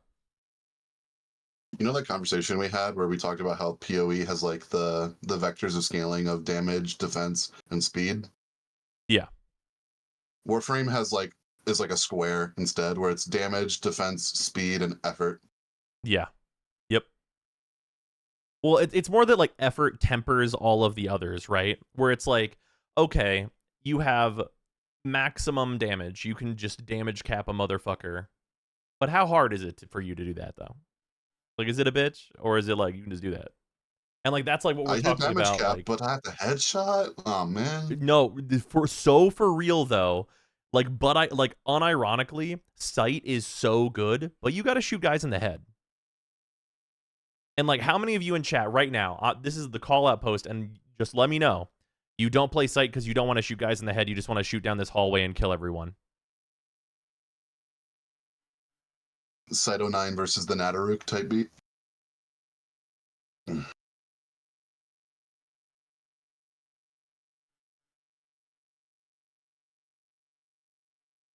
And like this is the exact thing. Also, like obviously, Sight has the Czar version of the build where you just shoot down the hallway and blow everyone up. But that's kind of what I mean. Like I more so mean you're not using Sight's 4 because headshots. But when you shoot a guy in the head, it does like 120 million damage and kills him and his extended family. So like, obviously that's good, but the effort is higher. I mean, yeah, I can add to that pile by saying I would play Sight if I could always have a pocket Nova with me.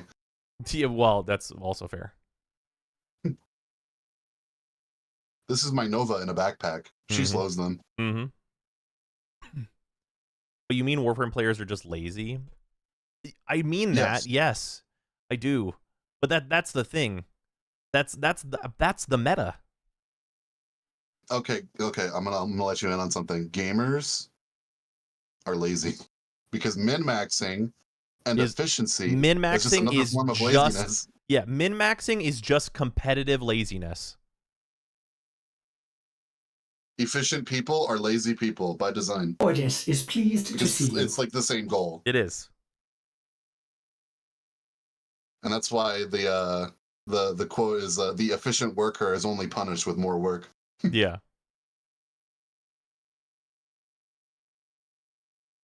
Want to do everything as fast as possible because I actually have more fun when I play less. Well, like that's like not necessarily true, but it's like what a lot of people just do. Competitive laziness, I love that. But like that's what it is. Well, like it's like the thing, like Pablo just showed this live on stream. He was like, what we imagined people would do is that they would go up and then they would slam and then they would go up and then they would slam the room. But what you actually do is that you jump 1 foot off the ground and then you slam, and then you jump 1 foot off the ground and then you slam, and then you macro that so that you don't even play the game and you walk away and you go eat a sandwich and then you watch Wukong go slam, slam, slam, slam, slam, slam. And like that's literally indicative of the whole way the meta develops. Like, that's the whole thing. It's the reason that, like, I had to change my grading to include how easy things are. And it's like, because that is the meta. Like, yes, could you fucking, like, spin 12 plates and play Banshee and do damage cap to enemies? Yes. And that's dog shit because that guy doesn't have to spin any plates, and he does the mission in the same amount of time, or better. I mean, you look at how people still somewhat look fondly back on, like, World on Fire Ember or Wu Clone clearing the mission for you. Mm-hmm.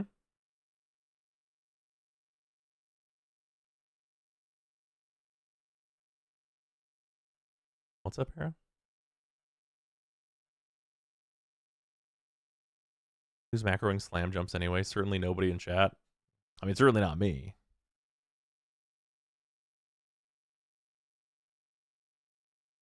Bubble's desire to say, but you motherfuckers, when he explained the intent behind slam attacks. Well, yeah, because like he's a designer, and it is very difficult. So the ultimate problem of a designer is not to design something fun. It's to design something that won't have the fun sucked out of it. That is the most difficult part.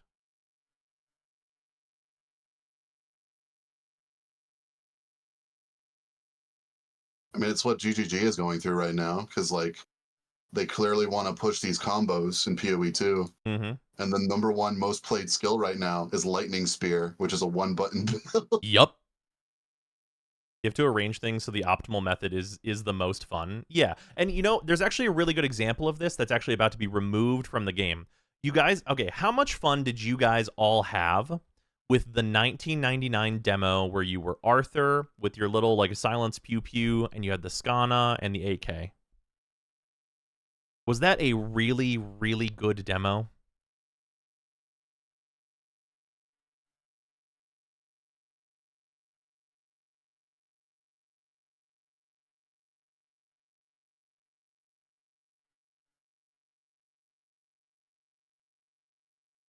It's in the quest. Well, the demo's not in the quest. No, I specifically mean the demo, like the whole Vania Exterminate. Not the, like, walking through the subway with Arthur.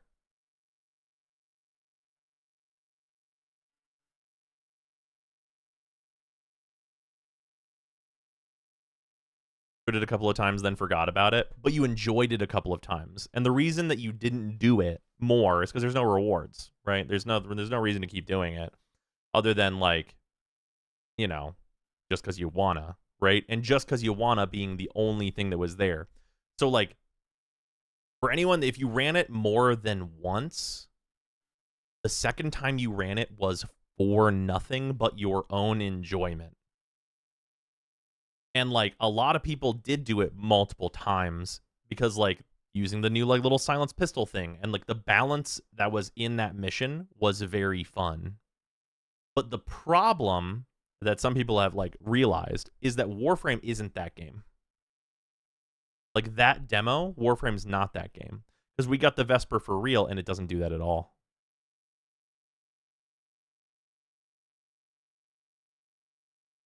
Like, though, like, the stuff in that mission was, like, chosen damage, chosen enemies. Like, you do this much to this type of enemy, you do this much damage to this type of enemy. The Vesper kills all these guys in one hit if you shoot them in the head. Like, all of these different, like, particular balances don't exist functionally in actual Warframe.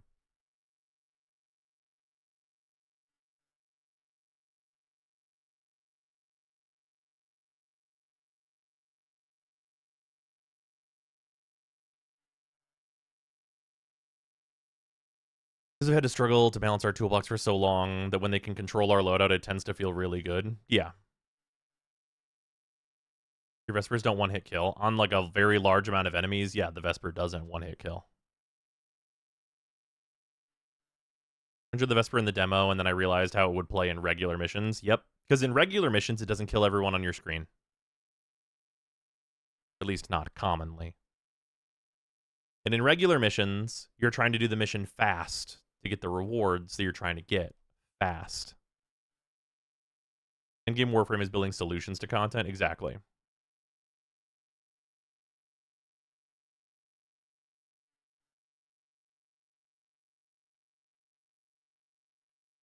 Put the 3 forma to try and make the Vesper work for an ETA run, and boy howdy, it is just not it. Yeah.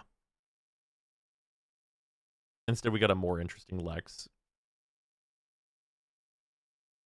It's equivalent of playing Johnny Silverhand's flashback mission in Cyberpunk 2077, where his gun is amazing, then getting that gun yourself later in the game. Yeah. It's like, this is a sequence that has been, like, particularly balanced by the devs to be, like, the way that it is. Versus, this is a gun they can pick up and use for anything. But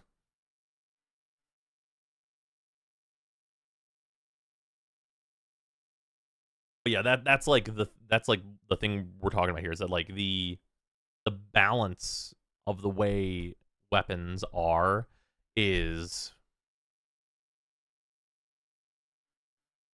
like, the things that we're trying to do And like this is another thing of like the meta of the game, right? Where it's like, would you take the AK-47 that you can just like mow dudes down with? It's got like good ammo efficiency and it's got like high damage on headshots and stuff. Fun weapon. Or would you take the Torrid, which you shoot and it kills everything you can see? And the answer is that, well, the better thing is the thing that you'll take most of the time, at least.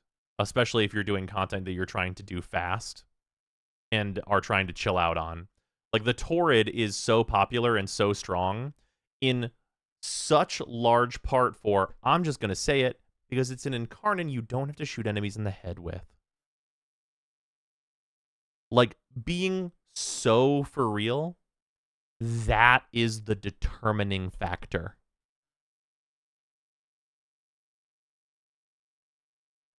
You can just plunk it into a group of dudes and you have charge and turn it on and then you kill everyone. If the Latron did not need to get headshots, it would be similarly popular. If that was the only thing that they changed, is that the Latron charges off body shots now, it would be similarly popular, if not even more popular. And that's not a performance difference. It is exclusively changing the effort involved on the player side, and it would see a massive spike in popularity, I think.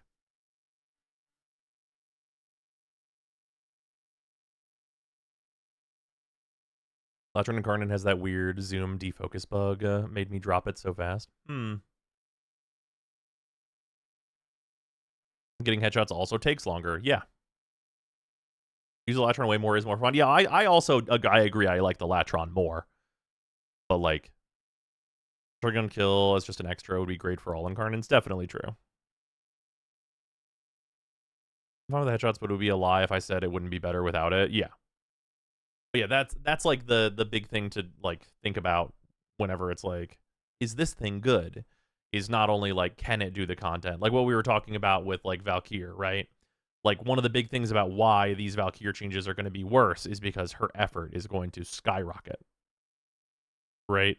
Like, the effort and build requirements are both going to go up very significantly with this change because, like, health and stuff has way fewer tools for, like, real survivability that's going to work at a vast majority of levels.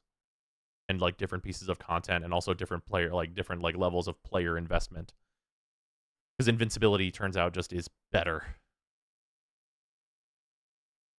Especially just, like, passive invincibility, right?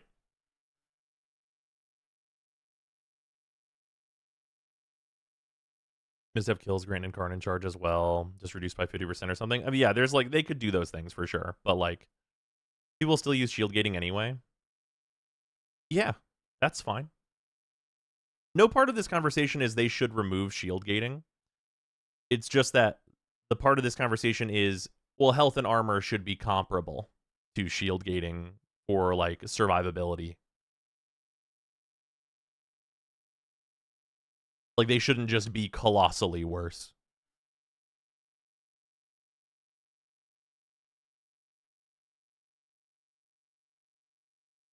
Would Arcane Battery and Quick Thinking be a thing for her? It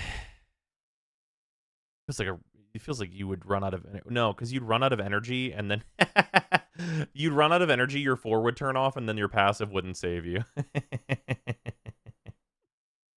I wouldn't do that probably.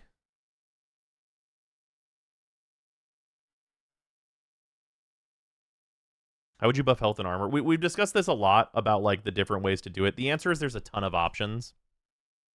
2 of them involve, like, changing armor to be, like, either limit the amount of damage you can take at any one time to health, in addition to the damage reduction it already gives you, or to, like, give you certain thresholds of increased armor gives you breakpoints in your health. So, like, say you get 500 armor, that gives you 1 breakpoint at 300 health, and then, like, every 300 health paired with 500 armor is another, like, breakpoint for, like, health gating. That's a thing you could do. Then there's the big one, which would solve a lot of problems, which is you take all of the enemies in the game and you rebalance the way that they do damage. You scale it from like level like 1 to 200 to make it so there is damage scaling from enemies on their output side. And then you just take that and you stop enemy damage scaling after level 200, so the enemies just do the damage that they do, so that it's much easier to keep survivability in balance. Shield gating being part of health gating isn't a failure. Yeah, shield gating. So, like, shield gating is a part of her tanking, yes. But the problem is that it's going to be the only part. Like, in a lot of cases. Like, if you're fighting... If you're in Circuit and enemies are level 5,000, all of the health shit that you're doing on Valkyr don't matter. None of that shit matters. And that is the problem. Is that the singular auger mod you have, and whenever you, like, refreshing your shields when you press rip line, is the thing keeping you alive, and not any of the other shit that you're doing. I have not farmed Tack and Lug yet. I do need to.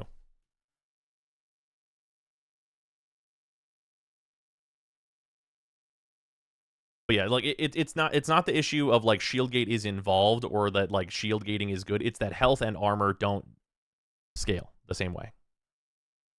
They also nerf her healing at the same time. Now it's 50 per hit instead of a %. Is it 50 per hit instead of a %? Holy D will bring changes to DR and enemy damage. Yeah.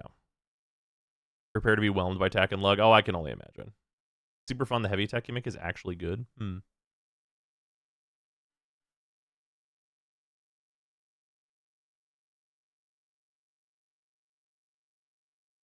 50 per hit scales with strength.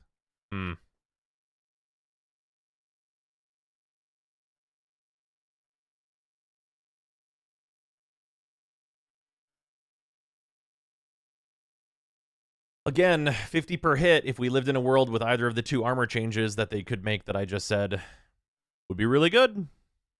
Would be really good still.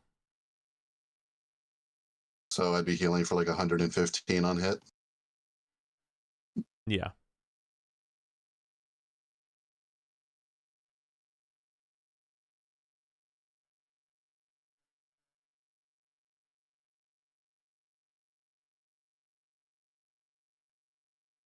Oh yeah, Pablo's okay. Yeah, Pablo's reply here is sensible. So on Twitter, that's where he said that it's going to be 75% slash and 25 puncture on the claws. Somebody asked, "Can you look at enemy damage scaling so the changes to her armor actually matter?" Pablo's reply is, "Would love to, but would then need to rework the survivability of every Warframe, and I think that would be very controversial." He's not wrong. That's correct. That is 100% true. And, like, yeah, reworking the survivability of every Warframe, that would be hyper-controversial, and, like, changing, like, damage of all enemies is very hard. It's why I suggested it as the third option, because it is by far the most difficult and by far the least worth it compared to other options. Simply adding an effect to what armor gives you, much easier.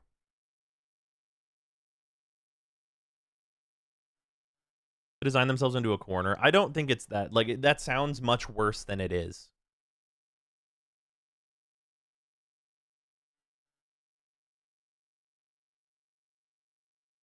How is armor DR calculated? It's your armor value divided by your armor value plus 300, I believe, is the calculation. My apologies if I'm not remembering that off the top of my head correctly.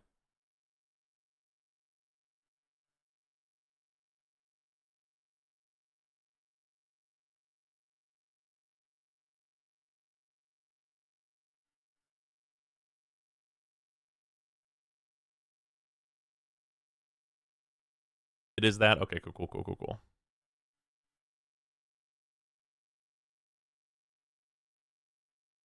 I guess the 0.1% lifesteal didn't matter much when you're dealing millions. Yeah, you just healed the full on any touch of the enemy. Good things Valkyr will bring attention to the health survivability issues. Maybe. Valk passive is pressure point according to Pablo tweet. Okay, that's fine. I mean, like, the pressure point effect is, like, not, like, the easiest thing in the world to get for melee weapons. Like, Valkyr getting it for free means you actually probably, like, you know, maybe don't even build pressure point on her claws, which is a positive for her. Not thrilled with loss of vulnerability, but I, for one, think that straight up no damage is a bit flat as game design. No, so we agree. Yes, Sniper, we agree about that. Like, straight up not taking any damage is flat as game design, and obviously, like, whenever they make the super bosses, it's, like, very clear that they have to turn off all your powers to make it so you don't just Revenant / Nyx through it and just be totally invincible. But those are, like, admissions that it's a problem.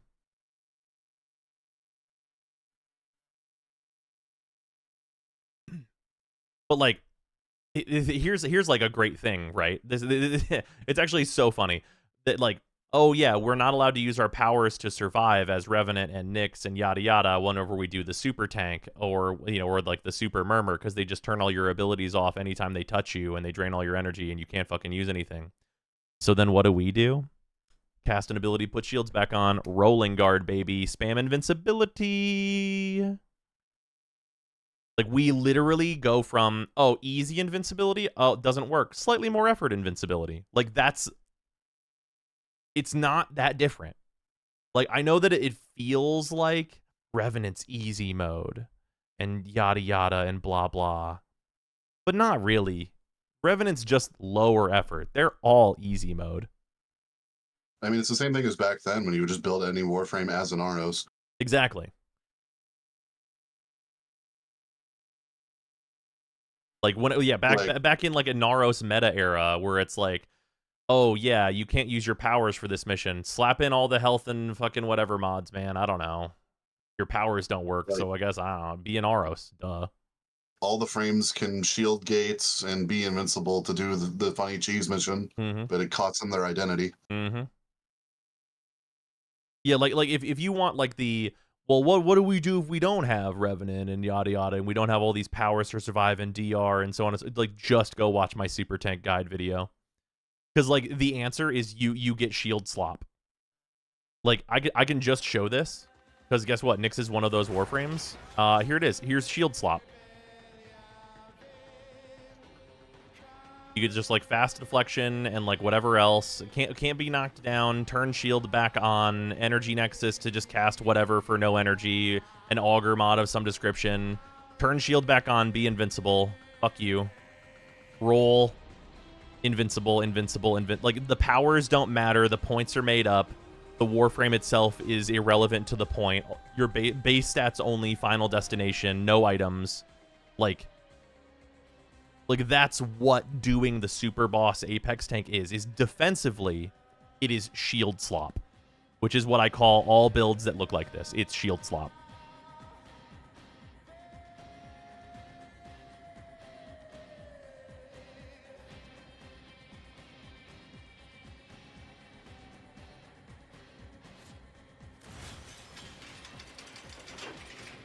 Looks like what I use on my Banshee for EDA. Yep. Also, yeah, there's no reason to be, like, weird at devs. The why Super Vandal, though? Oh, that was just the thing I was using for fun. Actually, yeah, I just had this. Because it generates energy, and it's fine. I think we were just rebuilding it whenever we were doing this. Same thing with the Prisma Skana. I was just re-leveling it because I wanted to have a Incarnate Skana as well. For the purposes of showing testing, because I have Skana Prime.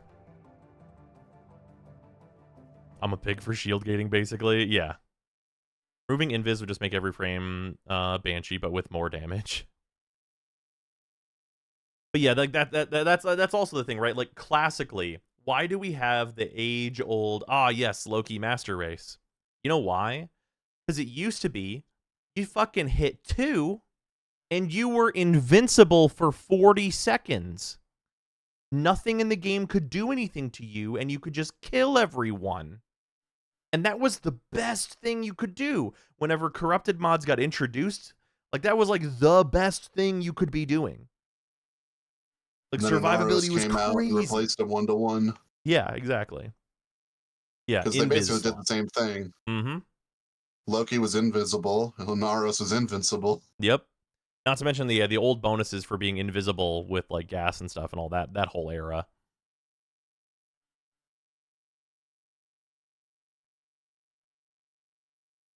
What level does armor and health not matter? It depends on which Warframe you are. He's also worse Revenant with his augment.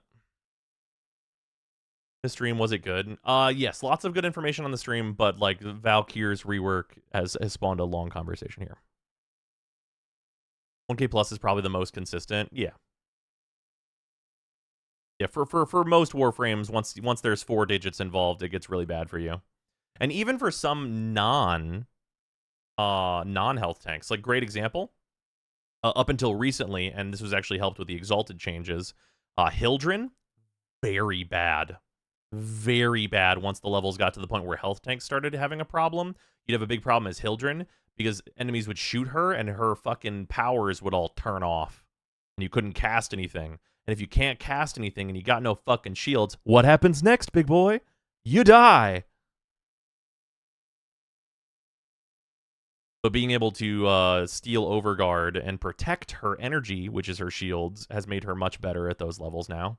So it should normally not be a big problem.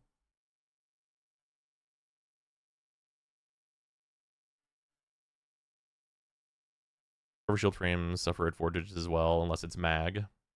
Well, yeah, I mean, overshield frames. Really, like, there's no overshield frames, really. It's just frames that can generate shields.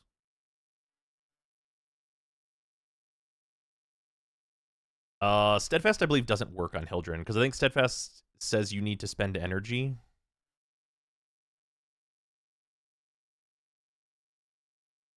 Don't 100% remember, though. It's not really a build consideration for her, really. Overshields is gourmet shield slop, yeah. But yeah, like there's not really like such a thing as like overshield frame, because like what it really means is like a Warframe like Protea, where like yeah, I get overshields, but what I really get is a longer shield gate. My true and real purpose is that my shield gate is 4 seconds instead of 1 second. Wow. Like, right? We charging Hildren's 1 or spamming it? You're spamming the alt fire with the augment.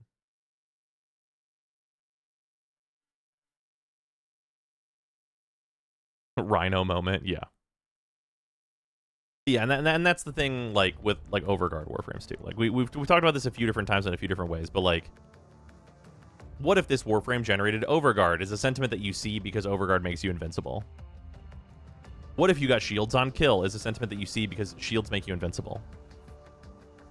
Like, all of the survivability that is good right now is pretty much always going to be invincibility. Like, here's another great example. You know what else is invincibility that we have not talked about yet? In specific, at least. This. Anytime this turns on, the text of this arcane is 3% chance to be invincible for 12 seconds.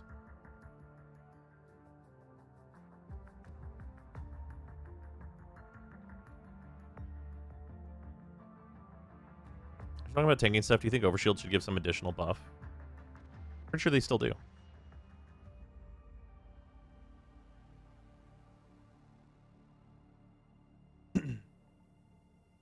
Cough, cough, Toxin. Yeah, well, like, here's the thing about Toxin. You ever wonder why Toxin is one of those things you see people complain about all the time? Because people go, yeah, I was fine, and then I just died, and it sucked. Which is just the fucking rewind machine on pre-shield gating Warframe. I didn't know what killed me, I just exploded. But now, because of shield gating, we know it was Toxin. Because Toxin's the thing that ignores it and you just die. And it sucks. This is the whole thing. Inside this building, there is a smaller building, and we are now inside of it.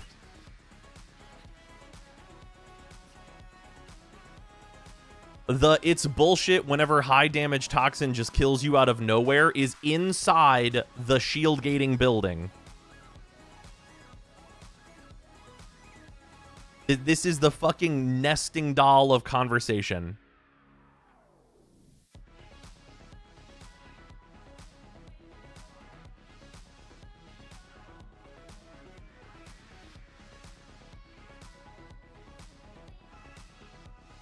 Getting headshot by a sniper the moment your invisibility breaks used to be an issue too. Yeah, that's another thing. Did you guys know that invisibility has a grace period whenever it wears off before enemies can target you?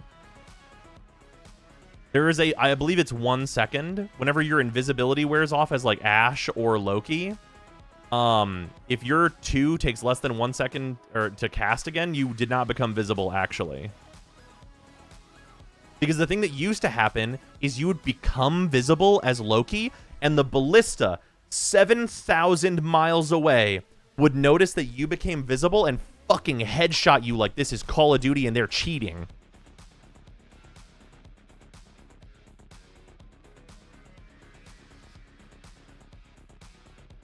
What's funny is that grace period was added after Wisp came out, and so Wisp is just like, lol, I'm immortal? Yep. As long as I bunny hop, they literally can never see me? Mm-hmm. The grace period was brought in like ages ago. I don't even remember when. God damn it, don't give me PTSD flashbacks like this, bros. Not getting farmed for a clip. Still bonkers how many Tuscarinier can find Titania to shoot her.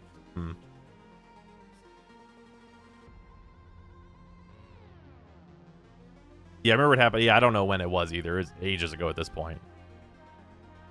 Must have been after Jupiter rework. That stuff about Toxin kinda makes me think of the bad old days of how the fuck did my Inaros die? Oh, looks like that Eviscerator clipped you with the miter and the 100k bleed proc ignores all forms of defense. Yep. In the lifetime of Warframe, the grace period is rather recent, I believe. Yeah, sure. It's been a while, though. I think they should cap endless so that enemies just never scale past a certain level. I mean, I tend to agree with you.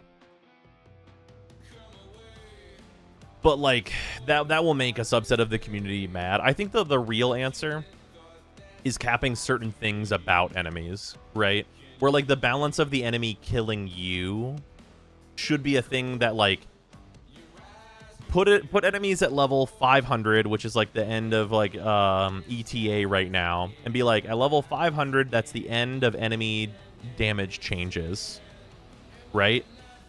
And then from there, they don't their damage does not continue to change, but their health and stuff will go up. So they'll be tougher for you to kill. Like, you need to do a lot more damage, and that's fine. But in terms of them killing you, things like are relatively static, right? Like, that is, like, maybe, like, the ideal way to do it, because then they have, like, a real metric to, like, balance all of the damage against. That's at, like, a reasonable level of play. Also, yeah, the having to build Rhino thing is weird. We should look at that. Okay, we're gonna not talk about the, like, survivability stuff anymore, because obviously it is a thing that there are some problems there that are far more reaching than, like, the Valkyr rework, and like how survivability is in Warframe at large. Okay, anyway, though, bailiffs are going to become the dudes that are like mini boss style. I hope they don't have attenuation, is where I'm at with this. This will now lock onto players and release a charged shot. We have to do the VFX on their beam, telegraph they're about to shoot. Oh, that's fun. Okay, yeah, that's nice. Administrators have a new area denial mechanic where they shoot a volley of grenades in a line pattern. Oh, this looks like the new ability they gave Vor, so I guess this is probably just like a port of that. This is fine.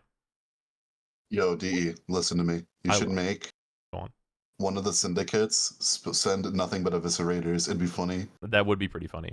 But yeah, hey, guys, lines on the ground. Don't stand in them. Don't stand in the lines on the ground. Every day we get closer to Final Fantasy 14. And then the Final Fantasy 14 players will say, you don't want to stand on the fire or you'll die. Yeah.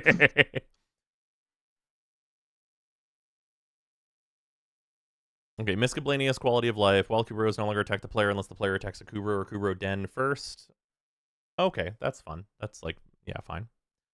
Okay, they're adding Nebula purchase the following items for Vitus Essence. We made strides towards adding pity stores to those with bad luck for mission drops and so on and so forth, which is good.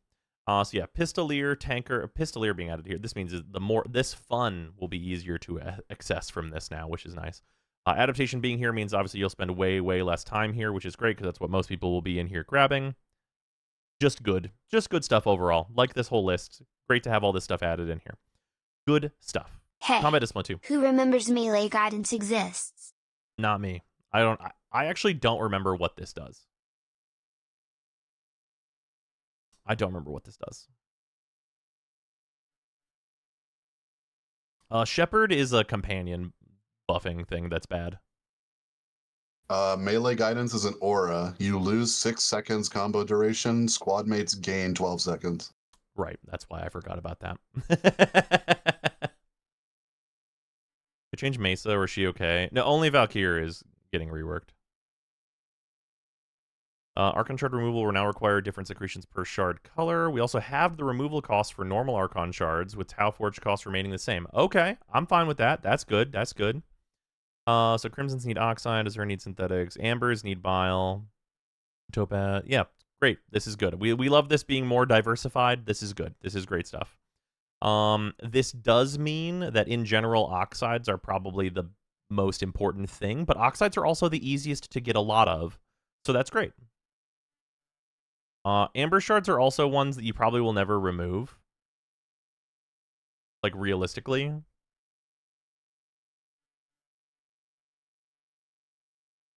Also, having the cost of removing, like, regular shards is a really fantastic change, for sure. Like, making it punishing to remove Tau Forged and making it the 30, I think this is all sensible, and I like this. Ivara, okay, this is the Ivara Concentrate. We're actually getting these, okay. Making it a stronger single target killer and status effect dispenser now deals 50% critical chance on a fully charged shot, additional 50% crit chance on weak point hits, including headshots. AoE Explosion now applies status effects at a 20% base chance. Okay, that's good. AoE Explosion now has a line of sight check within the first 5 meters of the center.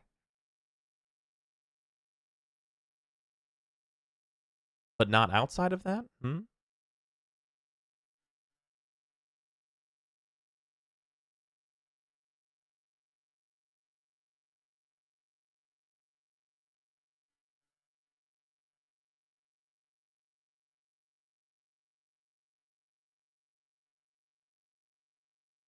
Yeah, it only blows up if you get a weak spot hit.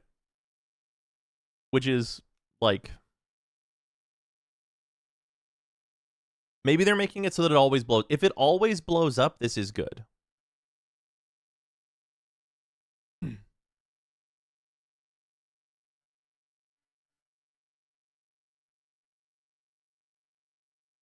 think it's the opposite. Oh, so it would be sight check outside the first 5 meters, I guess. Was there a line of sight check on a weapon that only explodes on weak spot and is a projectile? Great question. This is another one of those like effort like things where it's like this is way too high effort for like the output, but like we'll see. I mean, this is a thing that I'll test for sure, but yeah, there being line of sight on it doesn't give me good hope for that to be good. Can I change your loader from the temporally? That one's great. The Universal Gemini emote, which is great. New auxiliary option to Gemini skin because of the sunglasses. Reduce the Dedicant's health by another 30% following community feedback. The community feedback is that we don't like attenuation. Oh, there's a fuckload of Captura changes. Quick access menu to the gear wheel and Captura missions.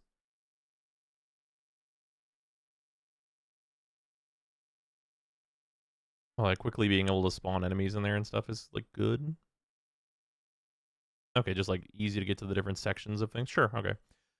Show advanced controls toggle to Captura settings for players who want to jump into Captura to take a quick screenshot. Scrolling through the large amount of settings can be overwhelming. We've separated out the core features of Captura to always be visible and hidden the following mechanics behind the advanced controls toggle. Oh yeah, look at and detach. Okay, these are good ones to like. Yeah. Game speed, also a thing that is not used super often. All the filter settings. Okay, well, fair enough. Yeah, hiding the... Okay, so a bunch of... the lighting? I use this all the time. I'll be in advanced mode all the time, then.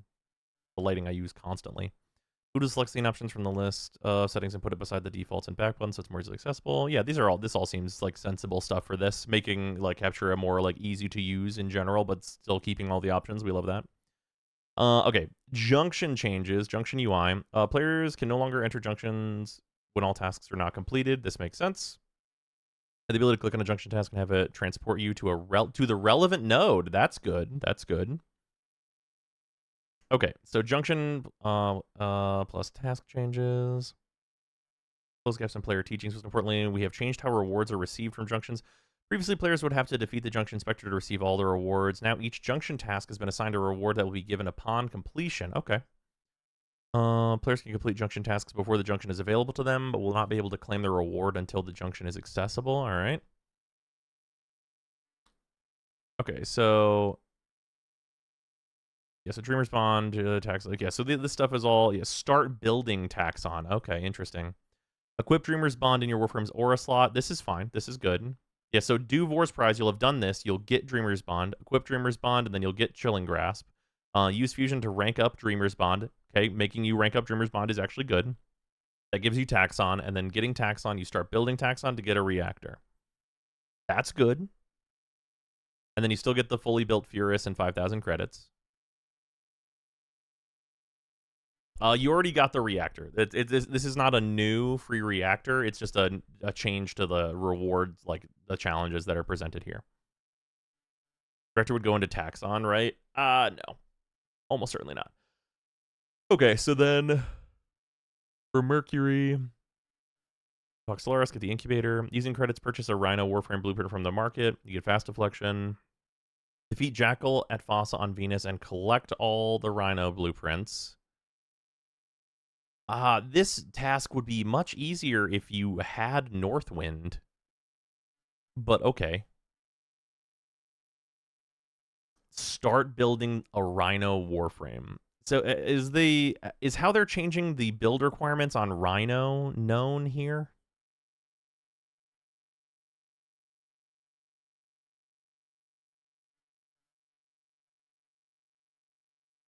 Is it below?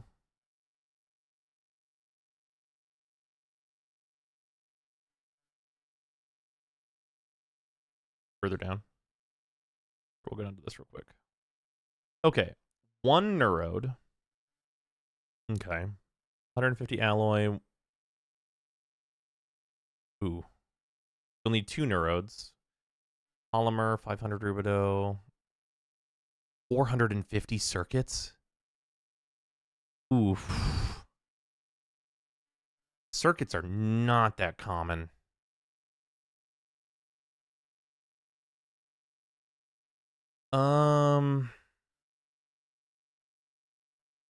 You need 700 circuits. That's yeah. Oh, oof. Only being able to farm it here and needing that many circuits is a little tough. Yeah, I think the forcing you to build Rhino is not great. Yeah, like collect all Rhino blueprints is fine. I don't think they like. I think it should be collect all Rhino blueprints. But I don't. This one's tough. Like I think changing you to be able to do it is good, but I think forcing you to do it is not good. It forces the players to learn how to use the market. Well, I think this is good. Like, this is good. Using credits, purchase a Rhino Warframe blueprint from the market. Good. A+. I love it. Teaching players that they can go get their main Warframe blueprints in the market, usually. Great. Love to see it. Really, really good. Farm the Jackal. Get a copy of each of the Rhino blueprints. Yes. Yes, correct. Yes, very good. Start building the Rhino Warframe. If you're not interested in Rhino, that's a little tough. Also, unless they're changing the build times on his parts to be a minute, that means that like 12 hours have to pass before you can leave Earth and like Mercury or Venus.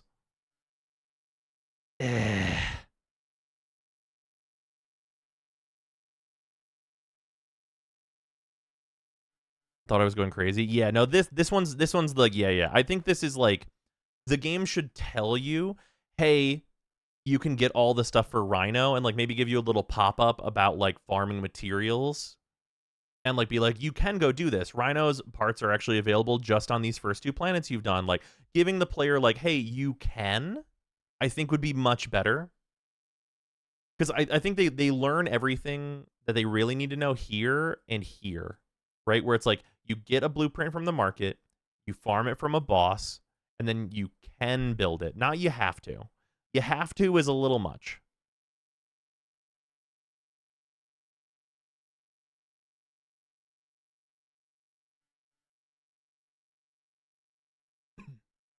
Will they change some of those later? A lot of new players are going to get time gated really early and just stop playing. Yeah, I agree. Because, like, yeah, it being like, hey, here's 1 minute on each of these parts, and then you can start building Rhino, which is like, okay, cool, the full Rhino thing is building, and I can come back in a few days or whatever, and then just keep playing and keep going is good. But yeah, I think that it's, yeah. If this is paired with changing each of the Rhino parts to have a 1 minute build time, then that's fine. Then I'm okay with that, and I think that's reasonable. But without that, I think it makes it a really big blockade. Or even changing this to be like start building one part of Rhino, that's also good. Doesn't help that most common new player complaint is the build times. Also true. Parts are 12, full frame is 24. Yeah, okay, so just so we're all clear. I think that the parts shouldn't be 12. Are we understanding? The parts should be 1 minute, uno minute. Should be. Not are, should be. With this formatting. If they do that, then great.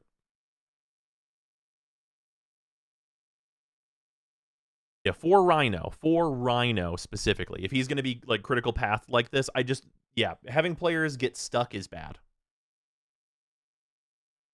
Like having players only have like I started playing because like let's think about the natural progression of this. They start playing and they're like in chat with a friend who's like gonna like tell them stuff, right? It's like, oh yeah, you go, you're gonna do Earth, you're gonna do your quest, pick whoever starter you want, doesn't matter. And yeah, it's gonna make you like equip a thing and yada yada. And we're gonna get tax. You got to build Taxon up, which is not a big deal. Taxon's pretty easy to build, Go to Mars, or go to Mercury rather. Sorry, not Mercury. Fucking go to Venus. You have to do Vox Solaris, which is a cool quest. You get a power core, and then like you got to build Rhino now. And it's like, okay, cool. How do I do that? Okay, you gotta go buy his blueprint from the market. You'll get a thing. Then you gotta go to Jackal, get all his parts. Cool, you'll get another thing, and then you gotta start building a Rhino Warframe before you can leave. And like the part where that gets fucked is, so I gotta wait 12 hours before I can complete this task. But I just started playing Warframe with my friend in chat, and I wanna keep playing. Right? Like that's the problem. Like setting this up as a like if the parts take 1 minute and then you start building the Rhino Warframe, those 12 hours go away and you're like, cool, I started the parts. The parts are done. I start the Rhino. The thing's done. I get a Warframe slot. Oh, that's for the Rhino that I just got. That makes perfect sense. And then, like, at that point, if that's... Let's say that's your day one. Day one for this player that just started playing with a friend's help. They, like, end their day and they're building the Rhino Warframe. They're like, oh, cool. Rhino will take a day to build. That means whenever, like, I play tomorrow, I'll have Rhino. Cool. Or, like, whatever. Or, like, even, like, in 3 days, I'll have that Warframe. That's cool. Like, that'll... be like you got there and like you're ready to do more. But like if you also want to keep playing, then you can move on to Mars and do this other stuff and like, you know what I mean? Like keeping the momentum going on a player I think is better than like making them wait for 12 hours. Yeah, this is start building a Rhino Warframe, but the problem is the parts take 12 hours to build. It says start building a Rhino, but the components for Rhino are the 3 parts of Rhino, which take 12 hours to build, and then Rhino himself.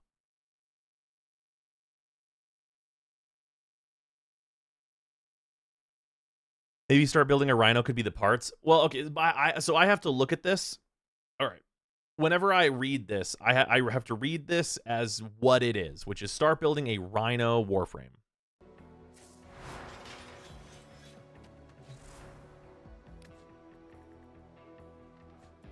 This is a Rhino Neuroptics, this is a Rhino chassis, and this is a Rhino systems. And the actual Rhino blueprint, the Rhino Warframe, is the blueprint you get here. Like, objectively speaking, this blueprint is the Rhino blueprint. This is him. This is the Rhino Warframe, right?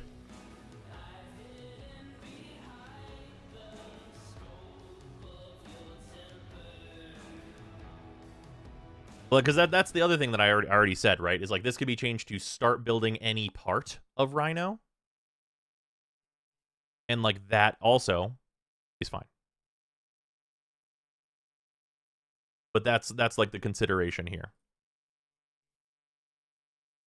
It's 48 hours being junction log. Well, it's not any of the time that Rhino is building doesn't matter because this says start building Rhino. So it's just the parts building that matter. Not the actual building time of the Rhino itself, because this is start building. So the time that the Rhino takes doesn't matter. The time that the parts take does matter.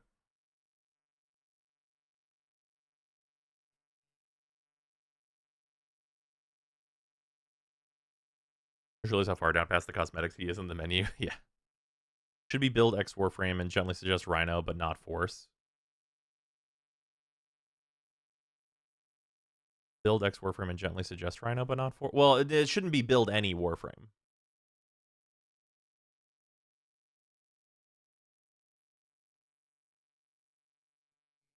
Like it shouldn't be like the thing that I think would be better would be like, hey, here's how you get the Rhino blueprint. Here's how you get all those parts.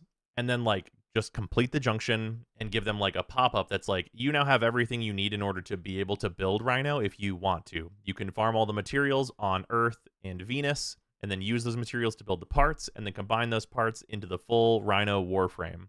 Here's a Warframe slot to put him in if you decide to do that, right?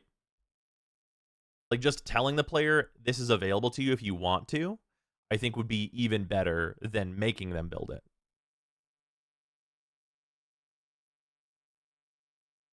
Because like that like will like teach them to side quest a bit, right? Where it's like you don't have to do this, but you can. And like that's like more of a teaching of like there will be things that you can do that are not the exact thing I'm telling you to do, right?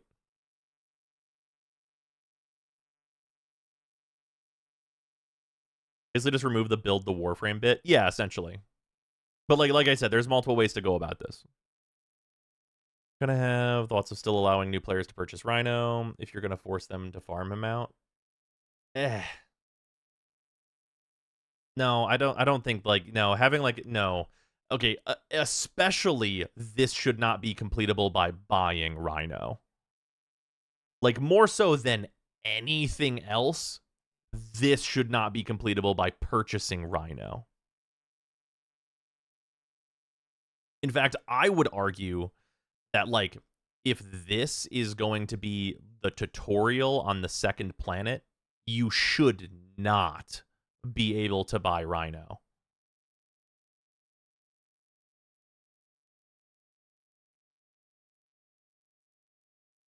Oh man, you want to know what's going to be a very recurring question now? Go on. Should I rush my Rhino parts? Ugh. Yeah. And that's also very bad.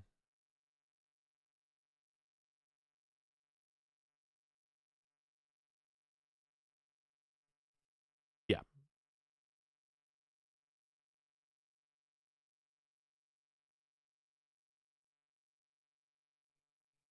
Yeah, so I think that is not great. So like yeah, a little bit of a wrinkle here. Hopefully they like do something different and iron that out, because that will be a really big negative. Because like imagine, because like think about it this way. Imagine like my free to play through as well, right?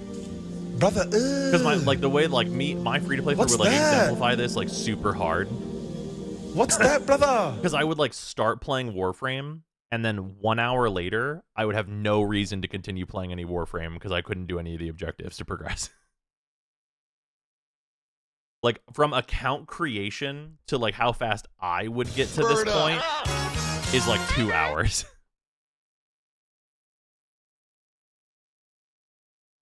Yeah, I can't imagine it goes through like, and they do say at the top here that like reminder, everything you see in this developer workshop is still subject to change. They're probably looking for specific feedback like this stuff, so just make sure like you're like, yeah, this is actually this proposes these problems. They previously removed time gates from junctions. I do not believe this will stick this way. Yeah, I agree. I think that like DE will hear the feedback on this and be like, oh fuck, whoops, okay, we changed this. Like and like they can like I said, they can change one thing or another. Be like remove this objective, like make the build times for his parts colossally lower. a couple different ways to tackle it, all of which I feel are fine. But yeah, then you get the Voltor, yada yada, and then on our Mars Junction, you get Once Awake, you get the Void Relic segment.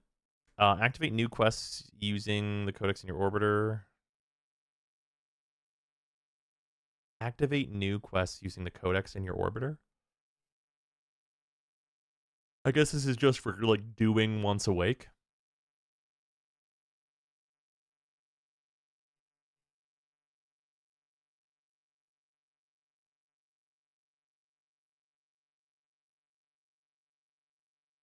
They should remove the ability to rush build times until your MR4 or until you buy Platinum. That actually probably would be cool.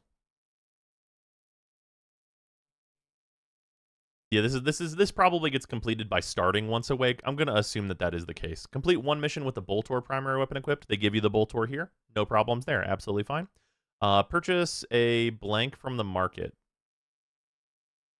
Purchase a weapon to be decided from the market. Like a weapon? Like what does that mean? Just like any Like credit just any weapon? just any market blueprint weapon, I assume. This should be the Strun.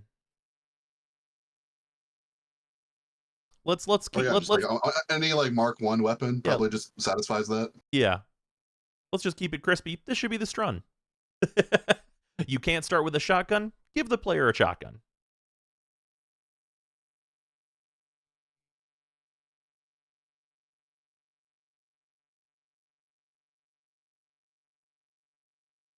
Or Boar. Boar is a dropped blueprint, actually. I'll take this run as hot garbage at low MR.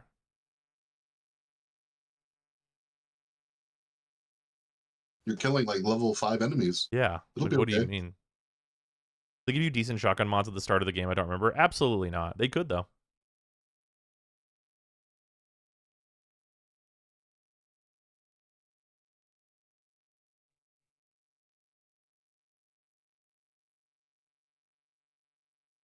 Yeah, also, yeah, it's Mars. You're going to be fine with this run. Give them the Strun Prime and Karnan. Yes. Like you'll have Endo to boost any mods anyway. True. But yeah. They removed collect 250 Rubido because you're going to have to do that shit anyway. And then you get the Fragor here. Or is that... Oh, that's the list of the junction changes. Okay. Yeah, I think that, like, yeah, making you purchase... So, this should be... Yeah, this should definitely always be a weapon for credits.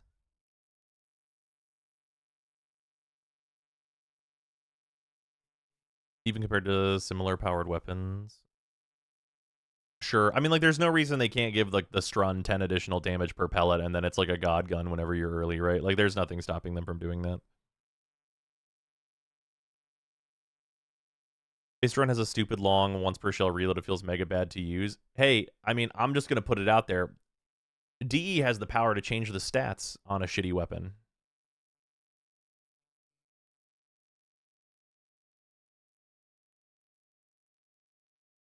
They should give the Twin Vipers even more fire rate. Like all literally magazine. Yeah, literally all I'm saying here is that I think a shotgun is sensible and the Strun is supposed to be the starter shotgun. The fact that it's not good is not my fault. I'm just saying for diversity of weapons given to the new player, a shotgun makes sense.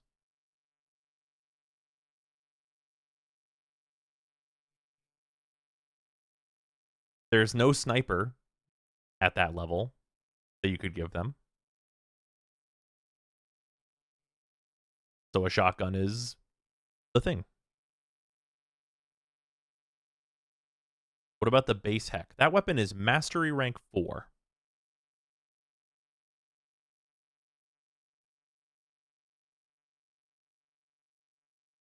Bows are basically a sniper weapon. Yeah, and you can start with that.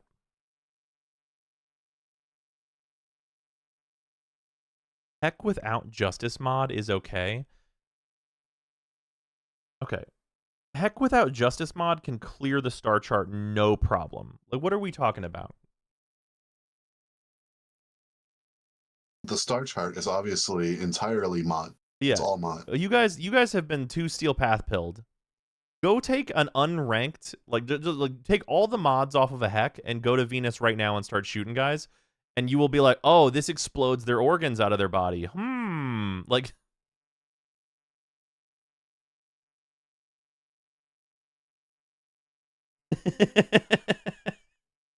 like, come on. Without its augment, it's fine. One of the strongest augments ever. The Heck, like, need I remind you all? The Heck used to be the, you get this weapon and it solves the entire video game. Like, the lineage of the regular Heck is the gun that you get and then it solves the whole video game.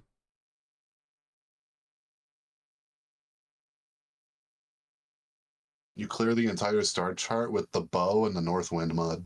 Yeah.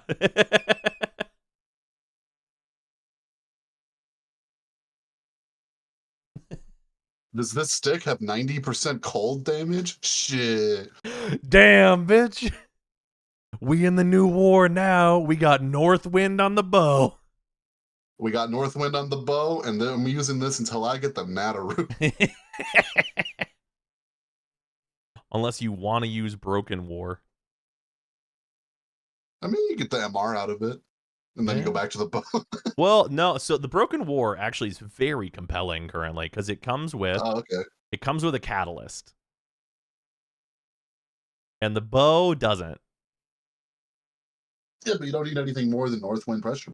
Well, no, I agree. Well, yeah, you don't need anything more, but Killing Blow is really easy to get, and you put like Killing Blow, Pressure Point, Northwind, and like maybe you got a crit mod or two lying around on the Broken War, and you are slapping the shit out of Archons in the new war, and I'm actually not kidding at all.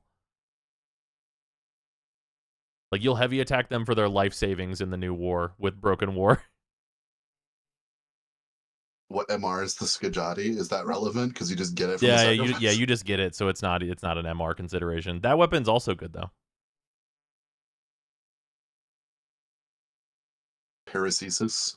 Paracesis you do not have to build. Yeah, it's only built for the quest. Also, that weapon is worse than Broken War, I would argue. Fucking heavy blades, man. Give us You're reworking Valkyr to give her better animations. Tempo Royale. That's all I'm saying. Just take a look at it. Oh man. Well, no, they're not changing Valkyr's animations. They're changing what her attacks do, but not the animations. Well, yeah, but like they said they're like trying to remove like the stopping points that it had, Oh, which was true. what made it feel clunky. Yeah, that is true. Yeah, Paracesis is also like one of the most insanely expensive fucking things ever. Okay. Do you get the frag worm? Arbitrations are now unlocked through junction completion instead of completing all star chart nodes. Arbitrations will now be unlocked upon completion of the Pluto to Eris junction. We have a reason to do the Eris junction on the free-to-play through. Reminder, everyone, besides unlocking Steel Path, there was no reason to ever do that junction. You could completely catch up with all of the story of the game and never do that junction. And that actually still be the case. There's the Mutilus Alad V fight that you'll never do. Mm-hmm. There's the Jordis Golem fight, which you'll never do. There's a bunch of nodes that are inefficient farms compared to everywhere else. There's Infested Salvage to farm for Nidus, which you'll never do. How many Warframes can we fit on Eris? You picked War long ago. Can you somehow get Broken War? Yeah, you can get the blueprint for that from Samaras. It's at his shop. Hosting JV 1 out of 8. Damn. Fuck. Hey, now regular Atlas comes from Jordis. I did Jordis for the first time last month. Needed second Atlas. There you go. Very nice, ridiculous. Oh yeah, Stalker can also drop the Broken War BP. That's also true, actually. But yeah, this is a good change though. Making it so arbitrations are unlocked here. This is actually like a perfect step before Steel Path. Arbitrations being unlocked at this point makes them like way more accessible and way less of a pain to get into. And it also like appropriately moves arbitrations back to the step into Steel Path instead of a thing that you forget to do before doing Steel Path, which is great. Quest changes. Whoa, fucking Nata is getting changed. The center point of the story can be abrupt and even confusing. The following changes aim to reframe Nata as an introduction point, tease its existence earlier for players, and reduce some of the gameplay friction. Players will now receive a taunting inbox from Tal Rigor once they unlock the Uranus Junction to direct them towards the Nata quest and introduce him as a character. Great, I love that. I love to see that. Previously, players would have to scan Oculus on Uranus to trigger this quest, since this quest is now automatically unlocked after the Arcwing. The requirement is gone. Now players will progress immediately to the Scan the New Drones mission on Gaia Earth. With some added tutorialization for scanning. Lotus will announce to players to equip their scanners before starting the mission. Lotus will now instruct players on how to scan Oculus so that if some time has passed without scans. Okay. You didn't need to scan them anymore. You just had to see them, but that's whatever. It's now automatically unlocked after the Arcwing quest.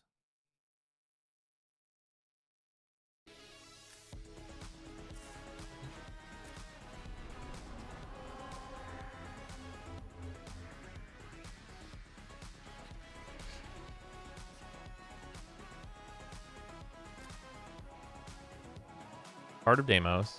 Then we go over to Jupiter. It's unlocked here?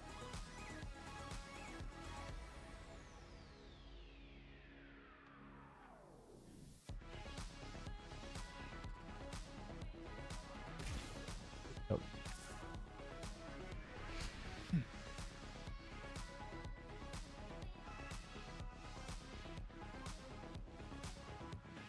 Arcwing is apparently the Mars junction. Yeah, you get the Arcwing there. But, like, you probably only do it once you're told to do it here, right? Like, for most players, yeah. Like, I'm assuming that, like, most players would only do it when they're told to do it on this junction, for clarity. So you do it here, but then, like, Saturn... Do you get Nata from this junction already? No, you get the Deadlock Protocol. Maybe this is a typo.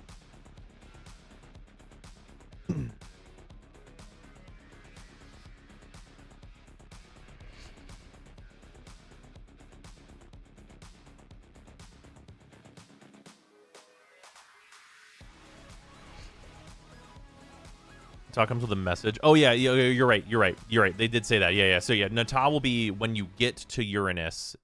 Then you get inboxed. Okay, right. Yeah, once they unlock the Uranus junction to direct them towards the Nata quest. Okay. Yeah. Okay. It's all fine. Yes, you see. Yeah, so the progression that makes sense now. Okay. A few other transmissions with the goal of offering a little more narrative context as well. That's all great and good. Okay, so this seems good then. This seems very good. Two of the main content requirements for New War were Railjacks and Necromechs. We added Loner Necromechs in Techrod Encore since the Necromech segment didn't require robust Necromech builds, but the Railjack segments can be difficult for players who haven't invested in this system up until this point. Since players can't exit the quest to beef up their Railjack, we are revisiting these sections to either A, buff the Railjack, or B, nerf the enemies to address these difficulty concerns. Stay tuned for our full Weaver patch notes for these changes. This is good. Yeah, because this is one of the things that you'll run into if you don't go build a like tier 3 hull for your Railjack. The thing that you experience in this quest is like the fade to black effect over and over of your like Railjack just dying, but like not actually losing, because it just like does a fade to black effect if you would die and like pushes you to like a forward checkpoint, which is like just annoying.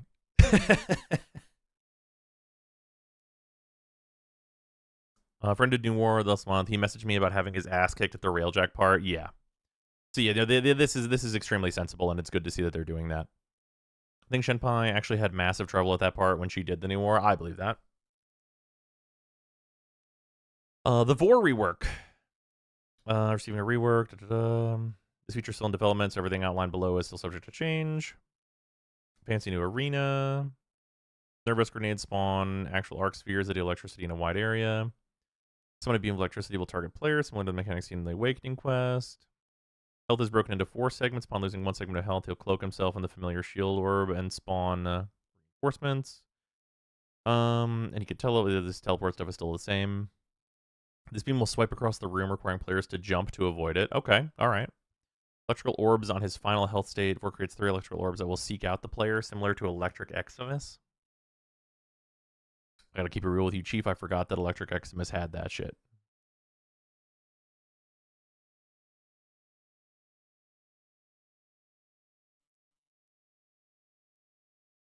There'll be a little parkour challenge in the middle here. Okay, Rhino cost changes, which we already talked about this. The Incarnon rotating shop. So this is the thing. I don't personally have a problem with this. Personally, I have no issue with this. This is basically that, like, whenever a thing is on rotation and it's available that week, you can also buy it. And I don't have any issues with that. Because you have all of them. No, I mean, this doesn't change any. I farmed them.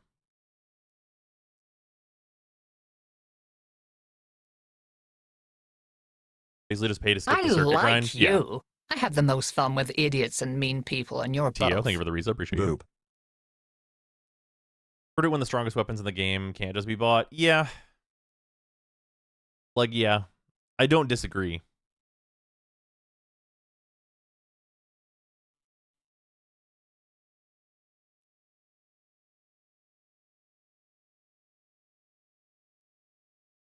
Just feels bad waiting half a year to get all the Incarnons. It's a good change. Yeah. Yeah, like, I definitely, like, feel as though... Yeah, because they are, like, the height of weapons in the game, having them all be available through just purchasing them is like a, But, like, the thing about this that makes me... Because I would feel some type of way about this if it's just like they're all just purchasable now at all times. So like one that's 8 weeks away, you can just buy it if like you don't want to wait. This isn't that. You still have to wait for it to be available, which means it's only available while you could just farm the damn thing. And that is fine.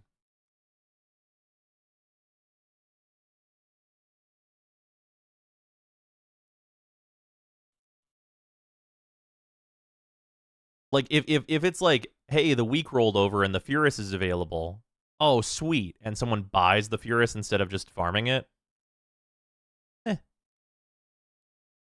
We're also looking at a normal circuit progression path to alleviate some player-reported pain points. Yo, you should put clamps in the circuit. Put clamps in the circuit. Oh, man. I'm tired of fighting the worm. I mean, they're not that difficult to get. Yeah, I think that's, like, reasonable to say. Like, they're, like, a time investment to get, but it is not that difficult to get them.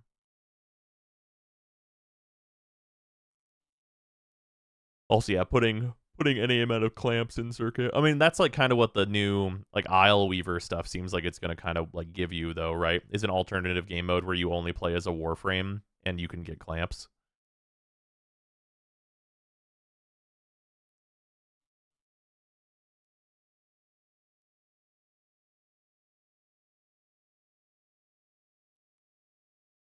Plus the game mode gives you like 3. Well, it's still something.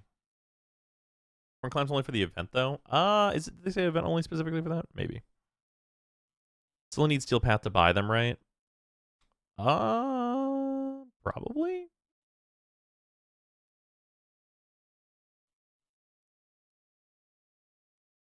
Either way, that's fairly irrelevant.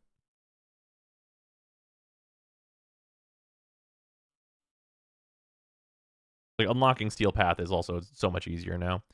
Even though the current incarnates for plot will be on rotation, so I can't get, let's say, the Sicarus Incarnate because it will rotate weekly. Yes, correct. Yeah, you'll be able to get whatever Incarnans are currently available in the circuit from Cavallero. So, like, if the Sicarus can't currently be a thing that you can just choose to farm and get, then you can't buy it. We don't know the full details of the new game mode freedom. That's like the whole thrust of the update. It's mobile defense. Yeah. Hopefully not. If you got to Cavallero, you can easily get Steel Path. Yeah. Didn't they say they were going to have anti-arachnophobia and accessibility options? Wonder what that entails. I think the anti-arachnophobia is that she's hot. Like, let me make no mistake here. Zyme, what? I said what I said. She's basically Elise as a Warframe. And, like, I don't know what you fucking want from me. If you're not attracted to Elise, I think maybe you're wrong.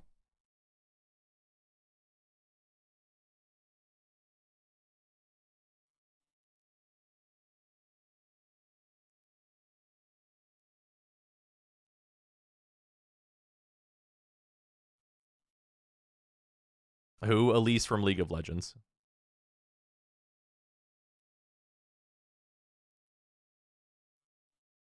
Joke's on you, I don't know who that is.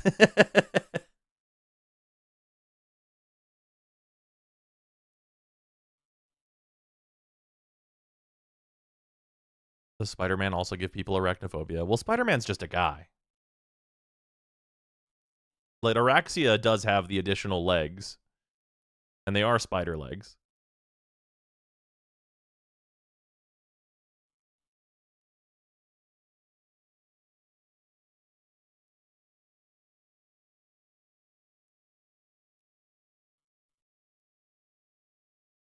Well, the first thing I heard upon opening the stream was the anti-arachnophobia is that she's hot. Well, am I wrong? Speaking of, what's speaking of? This is good. Okay, this is actually good, though.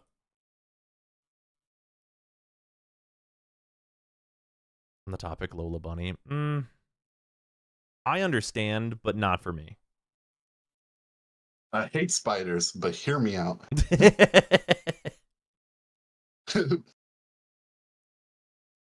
Look, we had the progression. We got Muffet, we got Hornet, and now we have this. Like we're going places. Hiding the extra legs would fix it. Well, that's kind of an entire power for her.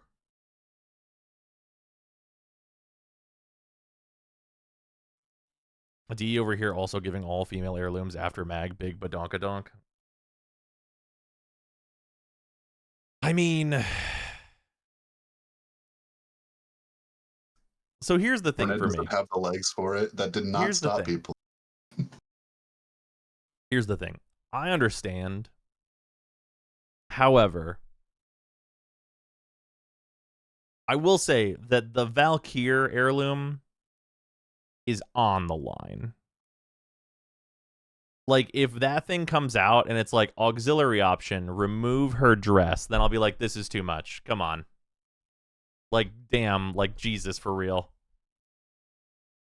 Like, if there's auxiliary, you can remove her little see-through dress, then that is fucking, like, the Warframe's not beating the Gunnar game fucking allegations at that point. It's not happening. Yo, Vauban Heirloom gonna come out with the cock slider. Fucking Vauban's gonna get the slang that thing option.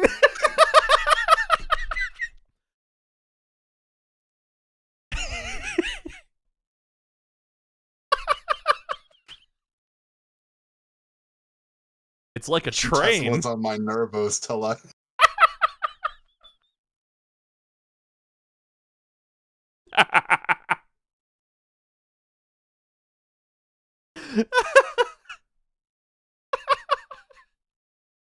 Look, it's equality. It is equality, it's true. And I am once again thankful I have this on headphones and not speakers. It's like a train. He's the train frame. What do you want me to do? I'm not gonna not say it.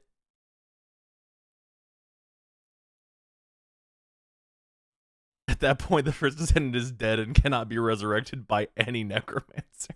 Damn. The flop on Thug Chic. Oh, man. Warframe, stop beating the allegations the moment you talk to a player. All of the fucking video game gamer communities are horny. You talk to the fucking, like, Rain World people, and it's like, why are you like that? What's going on? Why are you attracted to the evil fucking black mass consuming thing? Huh? Talking to the players is never... You're not... No. That's just not how it works. People are looking at, like, Among Us, and they're like, I'd fuck that. Like, what are you talking about? This is addressed towards gamers as a whole, but also very true.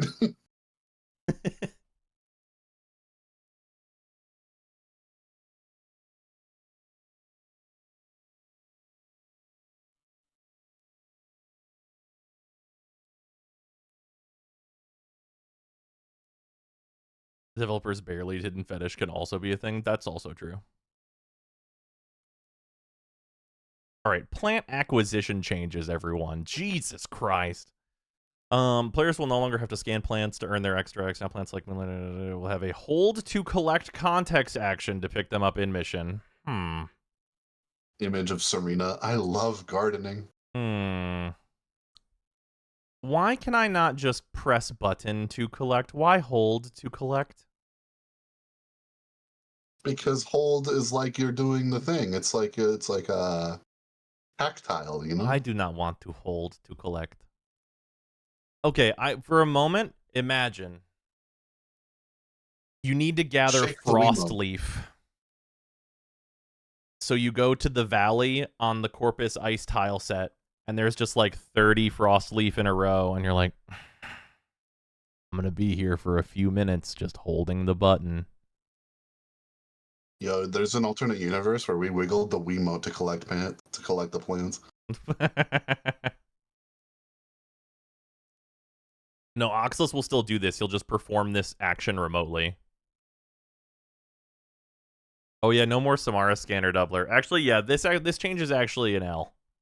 Because it is hold to gather, this change is actually a huge L. What if I used my scanner? I actually would like to use my scanner. You didn't need to change this. This also means I have to physically walk up to every fucking plant that I want to collect. Like, okay, brother. Give me my scanner back. Music play when you hold the button. Doki bird laugh.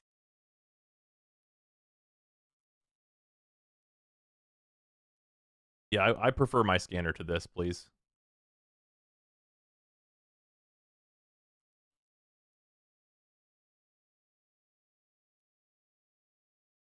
What if resource doublers work on it?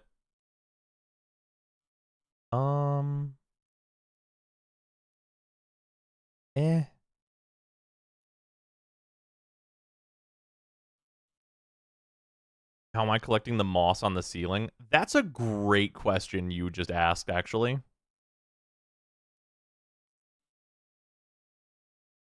What do they need to just make them like Duviri and have them be breakable? What a fantastic question.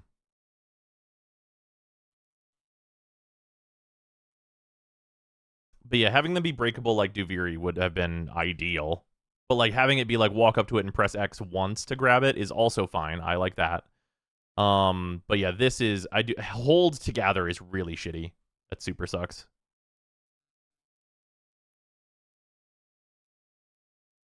Like hold to gather is like I argue that is anti-Warframe.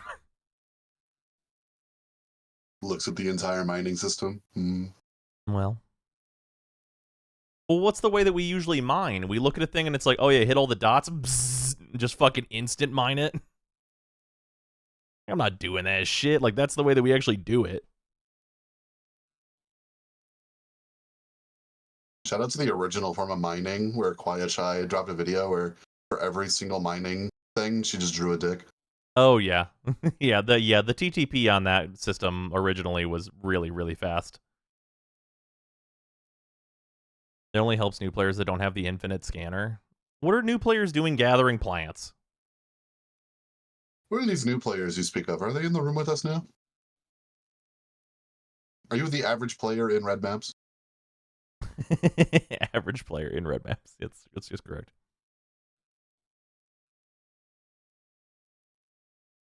The Titania quest for a new player? Isn't that quest MR8 locked?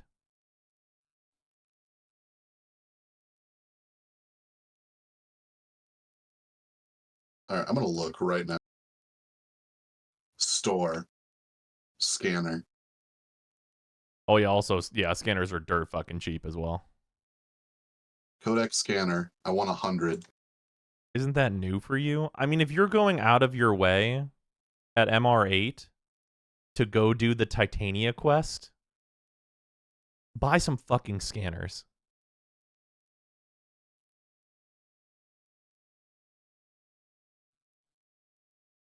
Like, unironically, buy some fucking scanners. You already have to learn how to scan on the critical path already anyway. Bro, it's 500 credits for 25. Exactly. You spend 2,000 credits, you get 100 scanners. Yeah. You'll be okay. Yeah. I just accidentally bought 60,000 scanners. Now I have infinite scanners. You didn't just spend all of your credits, did you? No, I spent 50K. Okay.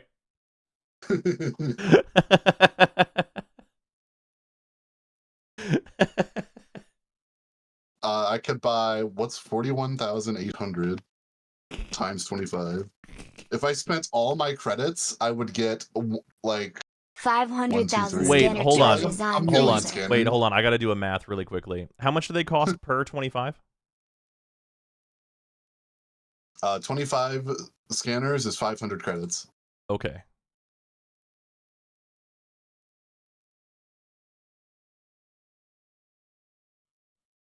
Okay. If you do one 1999 mission and you open the safe, you can purchase 5,000 scanner charges.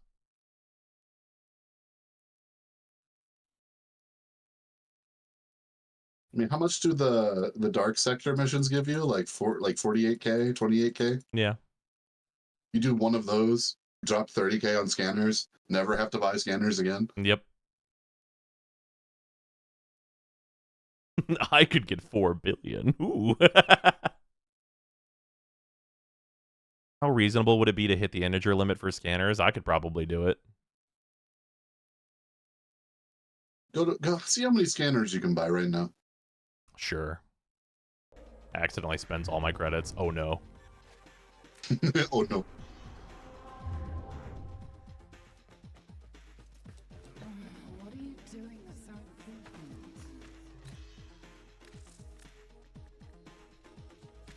Oh, speaking, I just have 5,000 of these. I haven't used them in years. Okay, so I can get 300,000 of them for 153 million credits. And that's 300,000 times times 25. Yeah, times 25. Oh no.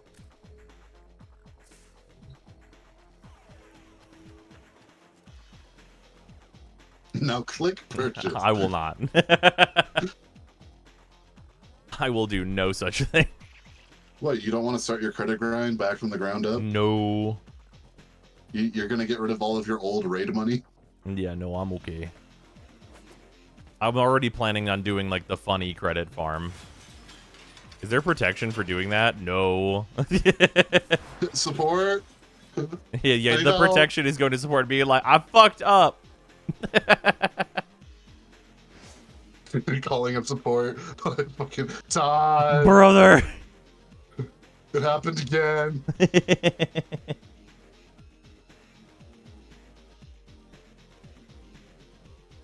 That's 7.6 million scanners. Yeah, really.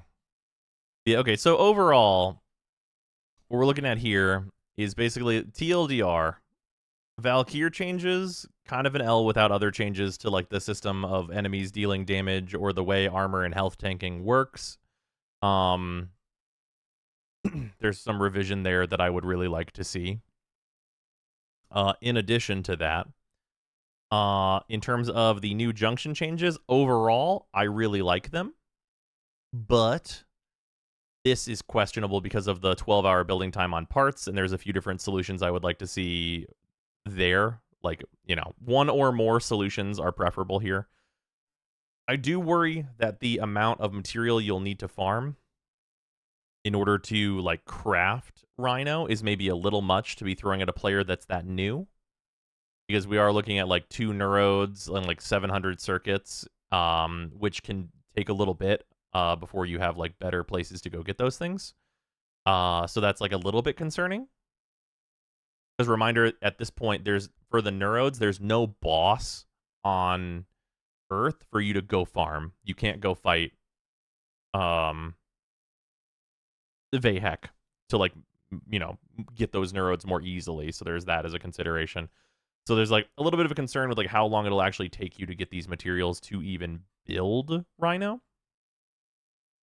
But that's stuff that, like, I would have to play that myself to really see if there's any issues there. Considering what's going to happen to Valkyr, she's losing her invincibility. You know, it'd be like an okay band-aid fix for that. Go on.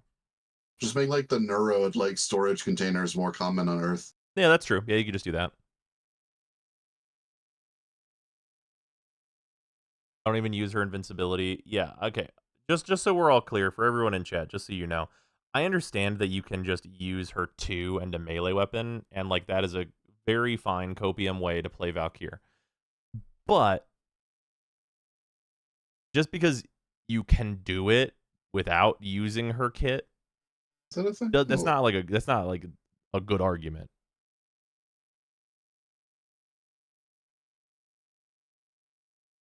Earth. Cetus. There are fundamental issues with the entire game that are being brought into the forefront because of the changes being made to Valkyr. Yeah. At that point, you just use her helmet on another frame. Yeah.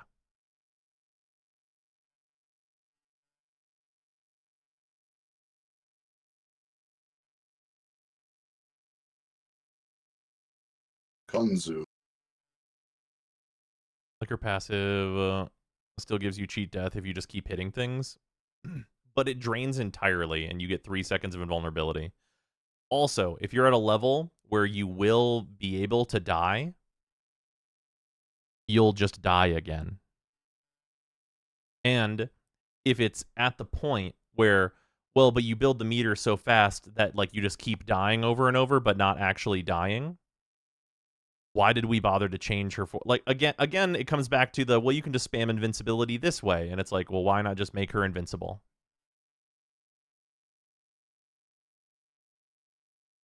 Like, we're back in the building on armor and health is not a good survivability solution in Warframe. We're just right back to it. Like every time we end up back at the like, well, you just whenever you die, you won't die, and then you will whenever you would die again, you won't die again. It's just again and again. I know that was my point. Okay, fair enough. But yeah, the argument is not that Valkyr won't like work in this new form. She'll be much worse at some things that she's pretty good for now. But like, she'll be fine. Do I think she's going to be better than she is now? Probably not.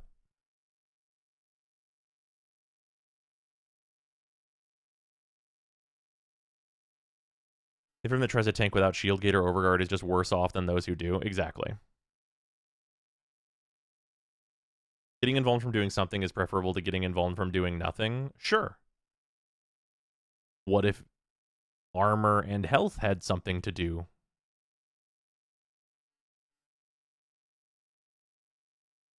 Like we always come back to the why do armor and health, which of the basic survivability of shields, armor, health, they are 2/3 of the basic Warframe survivability.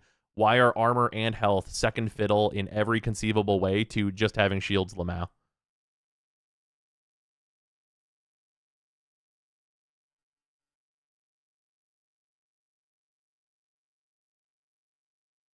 What if armor provides some amount of attenuation for us? So attenuation, like what attenuation is like what you actually want is like health gating, just to be clear. Because like attenuation is like damage averaging so that you die in a certain amount of time. And like functionally on like a player character, what you instead want is for armor to give you like breakpoints or max damage per time. So like what I mean by that is that like if you have armor give you, oh, well, at 300 health, if you have 500 armor, you'll be invincible for a second and like give you health gates that you can build up where like every 500 armor gives you a health gate at each 300 health breakpoint. So then if you have 500 armor and 360 health, you have one breakpoint at 300 health where you're going to be invincible. Then you have to heal above that before you can get that again. And then if you have 1,000 armor and 700 health, then you'd have one at 600 and 300. But if you have 1,000 armor and 400 health, you still only have one breakpoint because you need both of them to work together. And then like have that like, you know, cap at some point, maybe 2,000 armor where it's like, well, you've got 4 breakpoints in your health where you won't die when you like would get hit with way too much damage, right? Or like you have that moment of invincibility so that it can compete across with shields. Shields regenerate instantly, but get one gate. Health, you have to actively regenerate because there's no passive health regeneration without, you know, that being a thing you specifically go out of your way to do. Then basically every 300 health you can regenerate, you would then get a gate back functionally. But you need to be able to regenerate that before you're out of gates, right? Like that's a system that they could put in, and if they put that in today, it would work to make this Valkyr rework be like, oh, this is amazing. Because she has healing in her kit, and she will be able to get a lot of armor and a lot of health. But the thing is that like you need to scale it up to like working. It seems like a solid idea in a vacuum, but would be just so convoluted and complex for your average player. Like just look at how much you are having to explain this.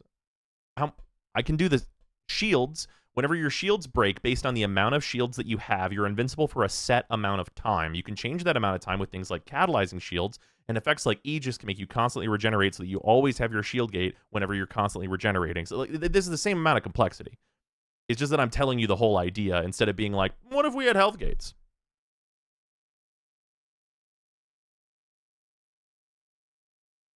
Like, I can explain auger mods and all these things that go into why shield gating is the way that it is and works. Like, all of it's complex. But, like, the basic level of a player understanding is me build health and armor, and health and armor good. Like, that's, like, the basic understanding. Because, like, right now, it's me build health and armor, and I died. I don't know why. What killed me? Who can say?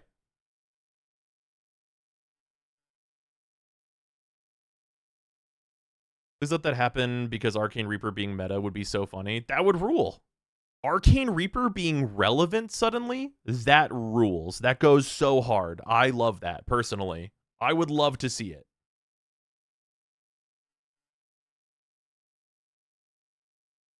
And there's no reason you couldn't combine the systems too, right? Where it's like, oh, well, I'm a Warframe that can like get above 500 health or 500 armor and has like a little over 300 health as a baseline, which would then mean, idea, I have a shield, and I can use an armor mod to give myself a gate, and then I have my shield gate, that breaks, but I have that health gate as a little backup, right? Like, you could build it as, like, oh, I'm using both for a little bit more survivability, and, like, there's more, like, they can work together, is the other thing.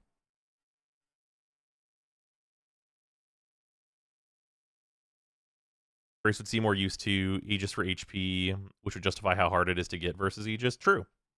It would also make mods like Vigor make a lot more sense. Yeah, where you get shields and you get health. Yep.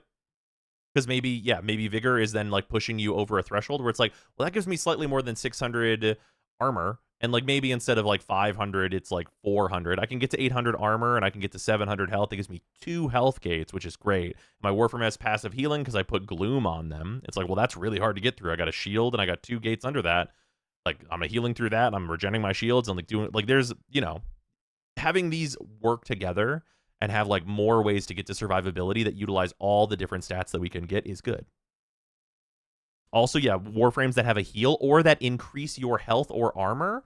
Like, think about it this way. Like, if you're looking at like Wisp, for example, and Wisp gives you an additional 1,000 health, and like you're a Warframe that could get to 700 health, but you have like 1,500 armor because you're like Wukong or whatever, right? You have like 700 health, but you have like 1,500 armor.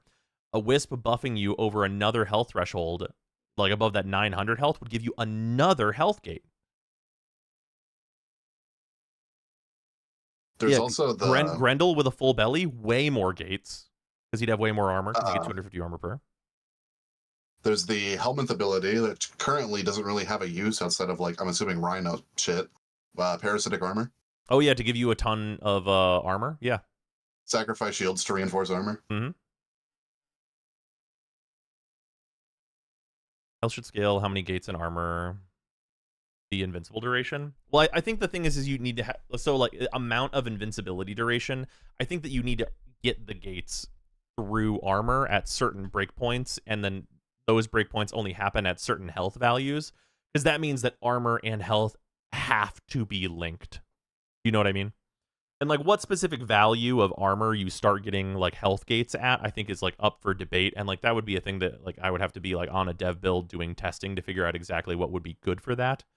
But yeah, and like you can then also with like different breakpoints and stuff, you can then also design it in such a way that like certain Warframes are going to be more tilted towards shield getting, and others will be more tilted towards like, oh well, they're going to want to, you know, go down like the armor and health route, because like by default we've given them 1 health gate and they can get a second one if they like do this, that, and the other thing. But they could also go the shield gating route if they want to. But like a Warframe like Banshee has like way too little armor to get to her first like health gating threshold, so you're gonna have to play a more dangerous game and only really be able to shield gate.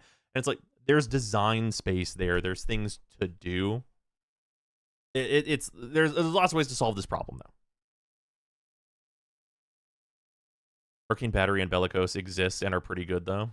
Yeah, that's true. Yeah, you could do Bellicose and then armor. You'd figure it out that way. And then you kind of like would build up your more gates over like the course of a mission because you need to earn that health. Also cool. Like this is a thing where like that's the kind of design space I want to see them explore.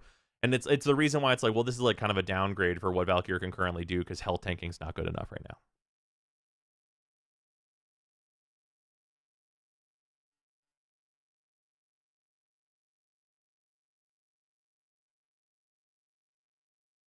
It would also be a buff for Citrine, true. But yeah, that's, you know, a whole thing. Maybe I'll just upload this stream, like the post-Devstream discussion, and just be like, fucking talk about it.